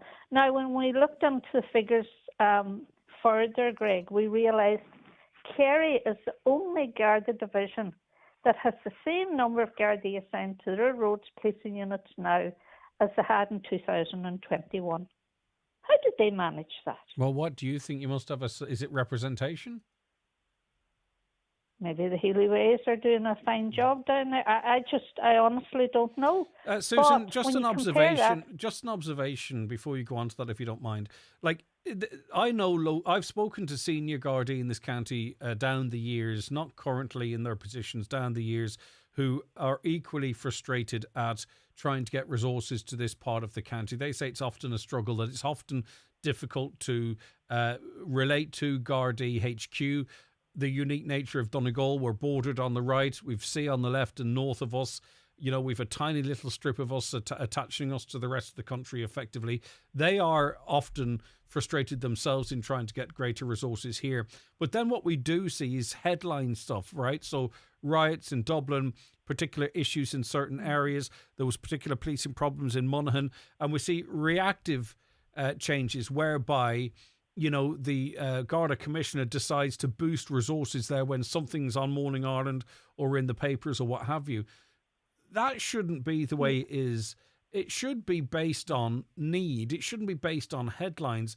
And I would like politicians to dig a little bit deeper into that and look at where Gardaí was sent and what triggered them being sent there and what impact it had on other areas where we statistically can prove our roads are as dangerous as any other roads in the county, yet we're crying to try and get more resources. Like, that's what I believe the role of a politician is to do. That's what I would do. I would go over the decisions by the Garda Commissioner to redirect resources, where and why, and then ask the question what impact that had on other areas. But we don't have that. I mean, I'm not criticising all politicians, don't get me wrong, but that's the kind of political pressure that maybe is happening in Kerry, I don't know, that we need to see in other parts of the country, as well as trusting that the Gardaí will also, the senior Gardaí, the decision makers in Dublin, will make the right decisions for the right reasons. Yeah, you're so right, Greg. And we will continue now doing analysis of these figures. We will keep the media informed, because we know that some roads policing units in January this year, they've had a further drop. Now, up until June last year, the Minister for Justice, Helen McEntee, was publishing figures for roads policing every single month on her website. Then July and August, no figures. We had to raise parliamentary questions to get, it was so hard to get the figures. There needs to be total transparency here, Greg, to know every month these figures should be published. Now, Jim O'Callaghan, our new Justice Minister, last week published the figures for December last year, and this is February. We want to go back to the time when they were publishing figures every month for transparency, to let everybody know what is going on in roads policing. We will do the breakdowns by county. We will go to the media. We will highlight if it's a good news story or if the figures are going down. But Greg, it seems to be only going in one direction. And the Garda headquarters seem to be always trying to playing catch up. Okay. As they assign some, more and more are leaving. They're either retiring or being transferred. We don't know. We can't get the breakdown of the ones that are going. Where are they going? It can't be all retirements. Are they being transferred elsewhere or what? So we hope now the TDs will have a meeting with Jim O'Callaghan, the new Minister for Justice. Okay, we'll see, Susan. Thank you so very much indeed. That's Susan Gray of Park there. I really do appreciate your time. Hi Greg, I was only out driving twice last week. Both times I was nearly written off. A Jeep overtaking a tractor on a blind bend outside Milford, and a Kilmacrennan car pulled out and I had to slam on the brakes. The driving is atrocious here now and getting worse. I see a lot of N drivers flying about the place. I know that they have to have N plates up for 2 years, and rightly so. They're driving recklessly. I'm not in any way saying that they're not, but also there are often cars in a house that it's not actually the N driver that's driving them. So it is possible as well that maybe it's mums and dads or brothers and sisters that know better that could also be driving the cars with those plates up crazy. I firmly believe that any passenger travelling with a drink or drug driver should also be charged with aiding and abetting the culprit. Sometimes there is pressure to drive from pals. Yeah, and at the moment, and I think that's recognised because you will see on Garda Síochána focusing specifically on passengers, and you'll see the ads, the ads whereby the fella's in the back of the car and he goes, oh, could you put the seatbelt on? And they go, yeah, no problem. So they are obviously conscious of the influence of passengers. So maybe, is it time to put some responsibility on passengers? I'm not saying it is. It's up to you. 08660 25,000. And this is kind of related to Gardaí, but also a scam. I received an email last week to say that I needed to pay a parking ticket to the court service. I told the Gardaí and they seemed to be more concerned of if I actually had a parking ticket. I was told that if I didn't pay the ticket, that the fee would double. These scams are getting scarier. Yeah, I get where you're coming from, and I can understand the Gardaí wanting to make sure that they didn't give you advice to say it's a scam and then you end up getting your fine doubled, so they had to double check it was legit. Is there a meeting tomorrow about traffic in Letterkenny? The issue of the emergency services need to be brought up. At the moment, there's nowhere for the emergency services to go on the Pierce Road, and indeed the 4 lanes on the Derry Road. We were talking about the cost of food for a child. Someone went in, they got sausage, spuds and gravy for €11. I think it should be at cost because the parents might spend more then. But anyway, a haircut for a child of 2 years is €15, the same as an adult cut. Now, that might be slightly different. I don't know, because I think an awful lot of the time in that situation, you're kind of paying for the time, aren't you? You know, you're not paying for a smaller head and less hair. I presume a 2-year-old might actually take even more time and attention. I mean, if a hairdresser's renting a chair, say, for instance, they have to maximise their income from it. It's a lot of dough, but I don't know the answer to that. Maybe someone in the industry will let us know. Right, it is 28 minutes past 11 on this Wednesday. Let's take a commercial break. The 9 till noon show is brought to you by Letterkenny Credit Union. Digital loans now available. Apply online or via our app today and get your loan transferred directly to your current account. Joe Gallagher Entertainment presents Taylor Fever, the ultimate tribute to the sensational Taylor Swift, is making its way to the Mount Errigal Hotel, Letterkenny on Sunday the 18th of May. Hear iconic hits such as Ready For It, Shake It Off, Cruel Summer, Karma and many more. Tickets on sale from hotel reception and ticketmaster.ie. Connect Hearing is open for free hearing tests. Our audiologist is available Monday to Friday for wax removal services at our Letterkenny clinic in the Courtyard Shopping Centre. We also offer a home visit for those who aren't able to visit us. Our hearing is our social sense. Are you finding hearing more of a challenge? Call Ursula today on 07491 13296 to make an appointment. Good hearing helps us to connect to our family, friends and loved ones. Connect Hearing, connecting you to life. Keep out the cold, and ring Fleming for their full range of garage doors, agri doors, insulated doors, milking parlour doors. Fleming, 91 48 234. Hi, I'm Padraig Harrington. Esophageal cancer is something I know all too well. My dad passed away from it. That's why I want you to know the symptoms. If you're struggling to swallow, have persistent heartburn, acid reflux, unexpected weight loss, or pain, don't ignore it. Talk to your GP. Catching it early can make all the difference. For Lollipop Day, let's spread the word. Visit lollipopday.ie to learn more, because early detection saves lives.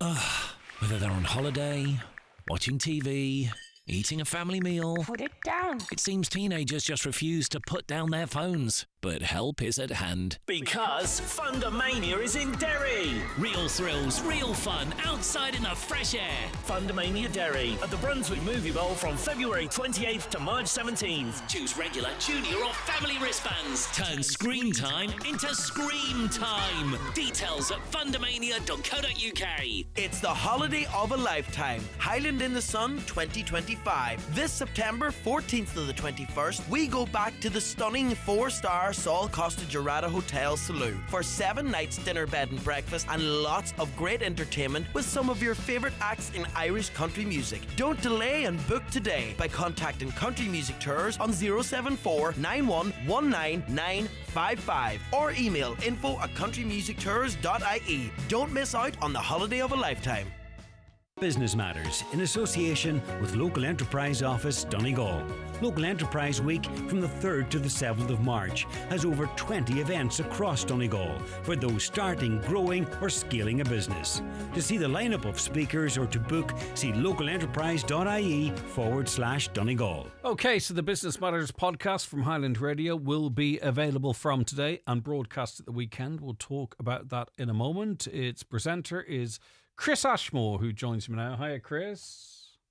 Good morning, Greg. Great to have you with us. All right, before we get to the thrust of the podcast, let's talk a bit of news. RTE TV license evader campaign. This is not going to be popular. Yes, I thought you might be interested in this. Well, we might be familiar enough with every now and again there's an advertising campaign to encourage people to pay their TV license. Now, it goes out for tender from RTE. People can apply to make the broadcasting promotional material, as it's called. So it's essentially an advertisement. And a company called Rubber Duck has been awarded the contract. And Greg, you might be interested to know that the value of the contract to make the TV license evader campaign is €72,000 excluding VAT. And I presume that's not paying for the slots. That's actually just coming up for the campaign itself. That is the production of the whole thing. So it's quite a lot of money. Maybe we're all rubber ducked. Right, okay, the residential zoned land tax. Talk to me about that. Now, this is a tax which is it's part of government plans to get more land back into residential or mixed use. It's essentially a vacant, idle urban land. And now the final map has been published, and people in Donegal have a chance up to the 1st of April to make submissions. And if you have land and you may be affected, look, you could be liable to tax here, so it's well worth checking out with Donegal County Council. Yeah, and there was a lack of awareness when this was done previously, and people found their land, which they could probably make a strong argument for being exempt, was included. And then, of course, we have massive developers in Dublin who magically managed to get their land exempted from this as well. It's a controversial enough scheme. Just 5 submissions have been made, Chris, which would indicate to me that there's not a lot of awareness that maybe we could have landowners around certain towns and in certain areas that could find themselves with a tax levy. Absolutely. So all the more reason to contact the Donegal County Council. There's plenty online, but as you say, Greg, many people may not be aware of this, and nobody wants a nasty letter in the post saying that they're liable for some tax. And it's all well and good it being online, but I wouldn't like to be affected by this and to try and go in and find the map, find where I'm at, find what means. Do you know what I mean? It's complicated, and I think it puts an awful lot of onus on the landowners to know an awful lot about this. But anyway, I'm sure there's listeners out there have a view on that. Get in touch with us if you do. 08660 25,000. And a genuinely very prestigious award for Donegal County Council collected this week, Chris. Yes, they won the prestigious Council of the Year award at this year's Local Authority Members Association All-Ireland Community and Council Awards. And Donegal County Council's picked up quite a few awards of late, Greg. They've also won a category award. That's the Best Communications Initiative. That was for the Love Donegal campaign, and the Best Business Working with the Community Awards. So a lot of good things going on in the council. And just something else to point out, Greg, speaking of Donegal County Council, they have awarded a contract to Donegal Oil in Letterkenny to supply hydro-treated vegetable oil, which is known as HVO. The contract is worth €150,000. It's going to be used for the council's vehicles, and it's part of a trial period to do with decarbonisation measures. So the shape of things to come. All right. Well, we'll see. Yeah, we'll see how that goes. And also some news on potential accommodation coming on stream.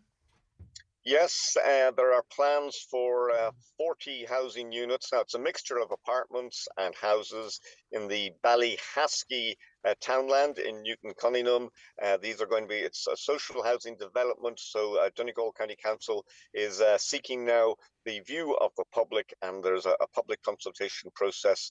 Observations and submissions may be made up till the 4th of April. Next week, a big week for the Leo office, of course, and business and enterprise in general, Chris. Yes, just a reminder once again, we featured it last week. It's Enterprise Week. Local Enterprise Office in Donegal has lots of events coming up. Maybe one just in particular to mention at this stage, Greg, Believe in Branding and Vision, building a strong identity for business success. That's one of the big events. It's on next Thursday, that's the 6th of March in Letterkenny, and businesses, entrepreneurs and people from all across Donegal being invited to discover just how branding can be so important. And that's just one of many things. If you go to the Leo website or their Facebook pages, or indeed ring them on the telephone, you will find out more. Wow, on the telephone. Right, let's go to the podcast. As I say, it's available today for people to stream at the leisure. What's coming up? Right, coming up, a number of things this week. I've been speaking with Maria Rush of Rush Fitness. Now, she's going to be the MC at an event being organised by the Donegal Women in Business Network. It's taking place next Thursday, March the 6th, and that's to coincide with International Women's Day.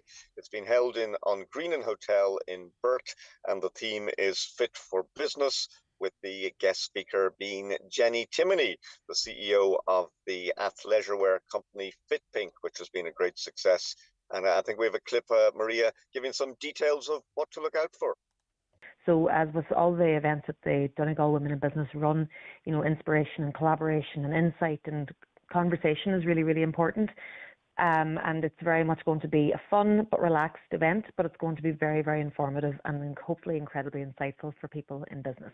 The guest speaker is somebody well known in these parts, Jenny Timoney, founder of FitPink Fitness. Yes, Jenny is an absolute powerhouse. She's an amazing lady. I know her very well personally, so I'm very much looking forward to being on the stage with her and actually getting the chance to speak to her from a professional point of view.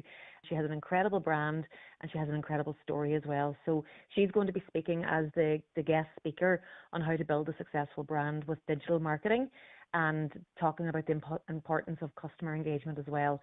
And, Jenny's story is a great story that hopefully people will really learn from and be inspired by. News of another event elsewhere, Chris. Yes, the Donegal Education and Training Board. Now, it holds its annual Further Education and Training Fair in the Radisson Blue Hotel in Letterkenny. That's next Tuesday and Wednesday. A lot happening next Wednesday, or next week, in fact. So Kieran O'Brien, now he's the Director of Further Education and Training, and he's been outlining the sort of things that people can see if they go along. So it starts on Tuesday evening, the 4th of March. We have a panel discussion. The evening session on the Tuesday is very much aimed at those that are of sort of school leaving age, looking at different options, be it and anyone who's interested in coming to see what options are there from a further education and training perspective, they'll learn all about it. Then the second day is aimed at the wider public, and we offer courses to a huge diverse range of audience, and I suppose particularly to your show, which is the business show, we provide a range of supports to those who own a business or those who are working in small businesses. So anybody who's interested in learning about what options are there for them, the Wednesday morning will be a great time to come. All the different staff are there who'll be able to answer any questions that people have. All right, okay. More from Kieran O'Brien, more from Maria Rush, and more guests on the show. It's a bumper episode this week, Chris. Yes, also I've been speaking with barrister Bart Daly. Now, he's the author of a new book that's just published. It's called The Business Owner's Guide to Choosing and Using a Solicitor.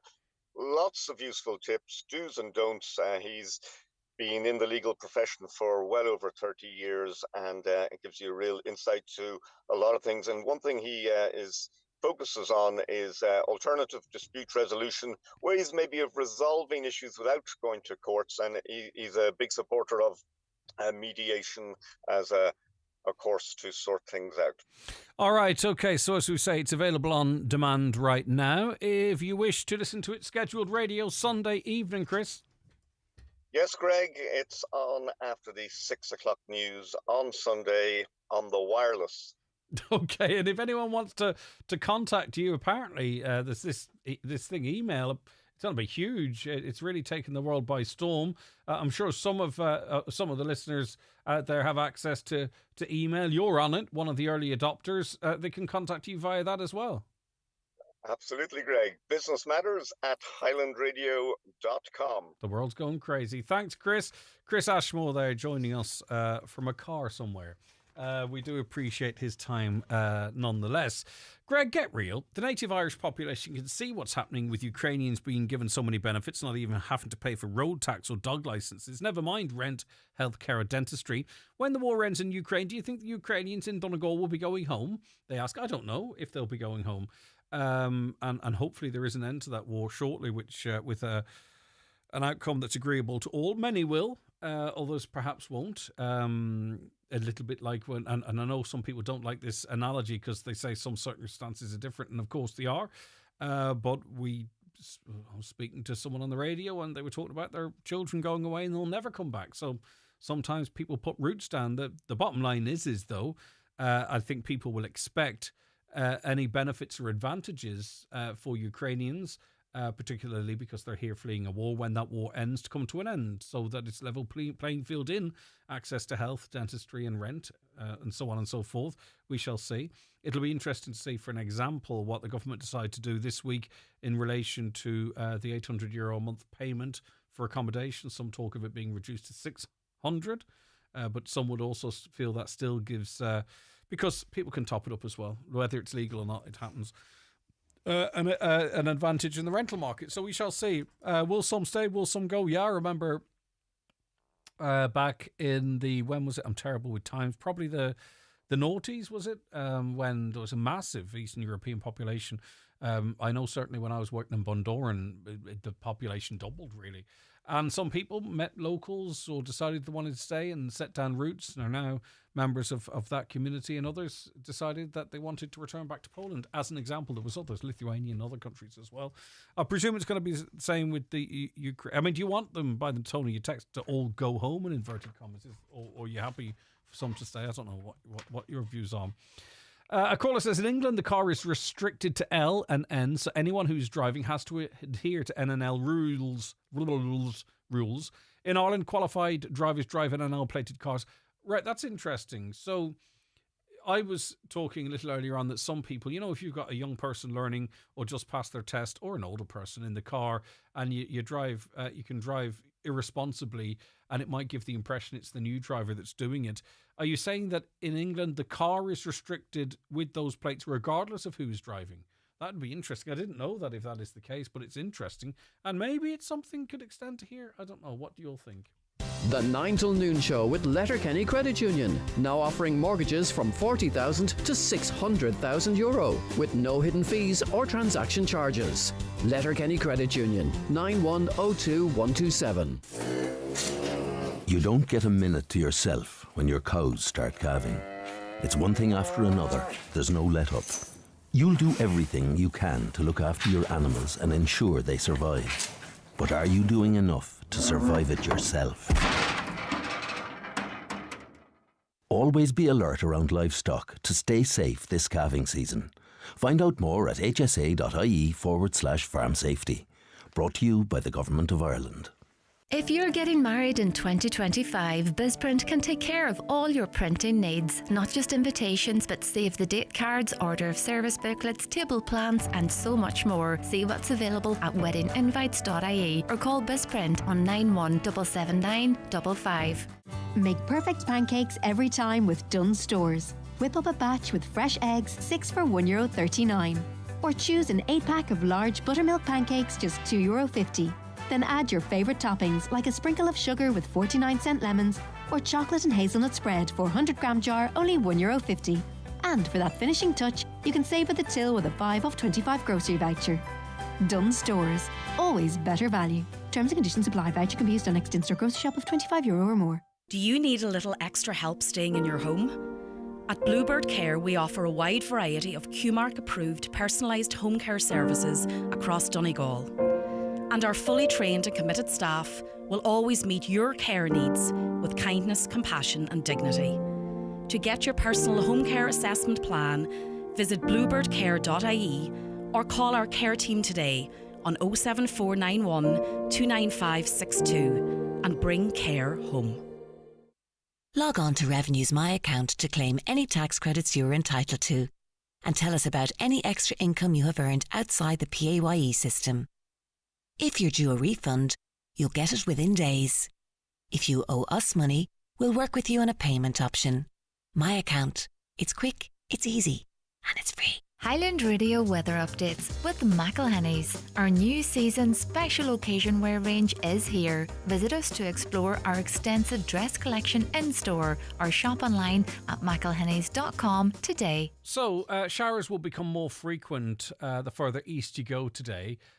I'm not even going to pretend, this is a weather forecast sent to us for Ulster in inverted commas, and the weather here is for Belfast. It's going to be drier for us here. I'll try and get a more specific weather forecast for this area in a moment. I'm not going to bluff that one and try and make sense of it. By the way, we're all looking forward to Sunday night. It's the Highland Radio Hospitality Awards. I think close to 500 people are going to be in Jackson's Hotel for the event. It's a sellout and it's oversubscribed, in fact. We're going to have a great night, everybody. If you are going to it and you haven't been to one before, look forward to it. If you can, book Monday off. I know a lot of people in hospitality are off Monday anyway. It's going to be a fantastic night, and you don't want to leave early because the crack only builds throughout the whole night. It is a cracker. If you can't go and you're interested in the atmosphere, who's won what people are wearing, don't forget to tune into our social medias. We'll have lots of content from Jackson's on Sunday night as well, so you can be a part of it even if you're not there. So I mentioned a little earlier on about, and it's only my own experience of driving around Letterkenny, and there doesn't seem to be, I wouldn't like to be learning or I wouldn't like to be teaching driving because, you know, the solid white lines that are missing, the lines are faded. Sometimes it's not clear what is and what isn't a one-way system. And I was interested to see if that was just what I observed or if it is an actual reality. And who better to give me an opinion on this than a driving instructor in Letterkenny for over a decade, dare I even say a veteran, David Scanlon. Hi, David. Morning, Greg. That's as big a build-up I can give you to talk about road traffic lines. That's pretty good now. That's set the bar high. All right. So you're a driving instructor in and around Letterkenny, and you know, regardless of where you are in the county, you may well be doing your lessons and your test in Letterkenny. What is the situation, and is it more difficult than it should be? Way more difficult, Greg. I mean, I would say, you know, Letterkenny is a difficult town. Well, I mean, it's a difficult town for so many reasons for doing driving lessons, obviously. You know, it's so busy, the traffic congestion, you know, you have all those issues to deal with.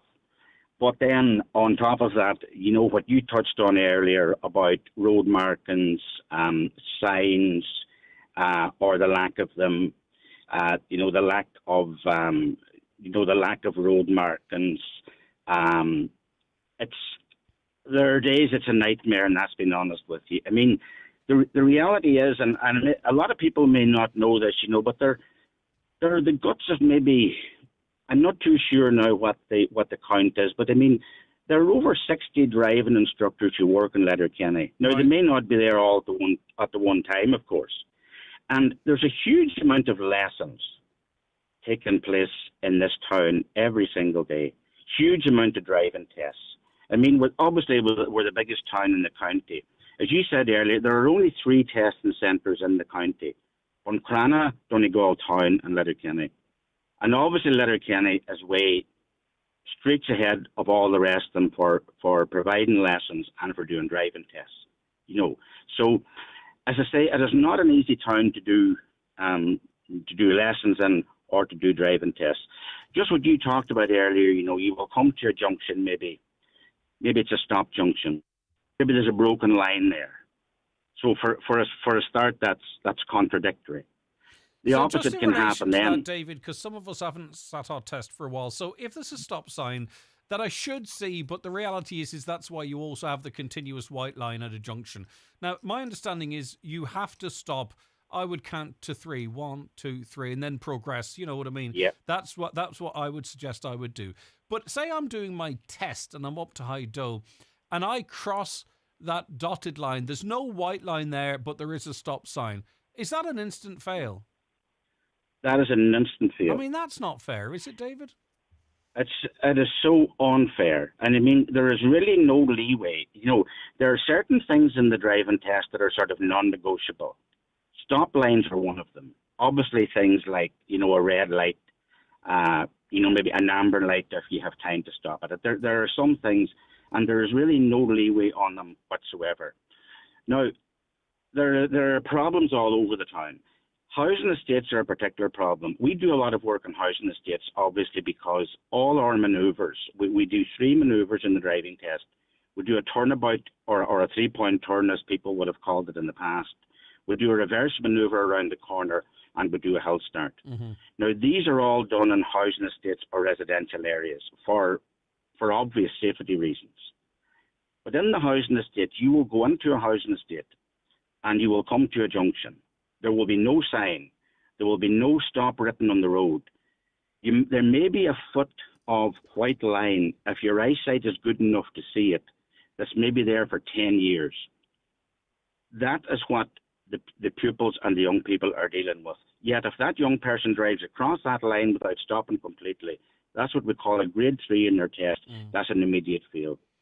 How can anyone say that has been fair or been to any young person doing their driving test? No, because there's a lot of things responsible for safe driving: the vehicle, the driver, and the infrastructure. And the infrastructure is clearly not there. And I noticed too recently the cycle lanes, for what they are, they're not used as cycle lanes.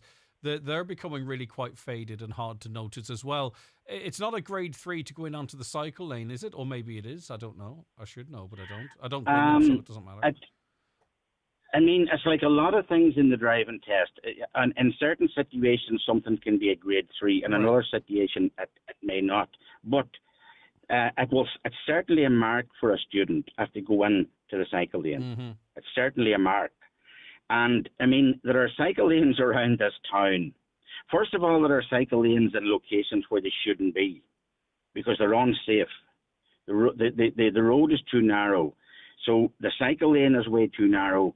The lane for the vehicle is much too narrow. So it's dangerous for both cyclists and for motorists. So there are areas in the town where there are cycle lanes. They shouldn't even be there. But my main thing with the cycle lanes is this. There are areas in the town. I'll just give you one example. Outside the Aldi store on the Ramelton Road, they're close to what we all call the Oakfield Roundabout. Mm-hmm. That road was, the road markings were reinstalled there recently. And, a good enough job was done on them, don't get me wrong. But there are cycle lanes there on both sides of the road, completely ignored. So the cycle lanes were, the guys came along, maybe this is what they were told to do. They weren't told to do the cycle lanes, I can't say. But I mean, all the other road markings were put in, your hatched areas were put in, your arrows were put in, your centre line was painted. The cycle lanes totally ignored. That's interesting. So my observation, David, that they're faded, it's actually maybe that's been exacerbated because the other lines have been repainted and are very vivid, and then you have obviously these, for some reason or other, the cycle lanes haven't been remarked, which is really quite strange. I sometimes, driving is a very serious business. But I sometimes jokingly say to my pupils, beware of that invisible cycle lane. And that's what they are. There are days I will be saying to one of my pupils, keep an eye on that cycle lane. And if they're maybe in their fairly early lessons that they haven't, they've not got familiar enough with the town yet. I mean, we all know them like the back of our hand. We know where they are even if they're not visible. But I will say to the young person, beware of that cycle lane. and they will look at me and say, where? Yeah. They will ask me, where's the cycle lane? And I'll point it out to them and I'll say, look, can you see that very, very, very faded line there? If your eyesight is reasonably good, you may see it. So that's what young people and learners are dealing with when they're doing their lessons and they're doing their tests. You know, that's the reality of it.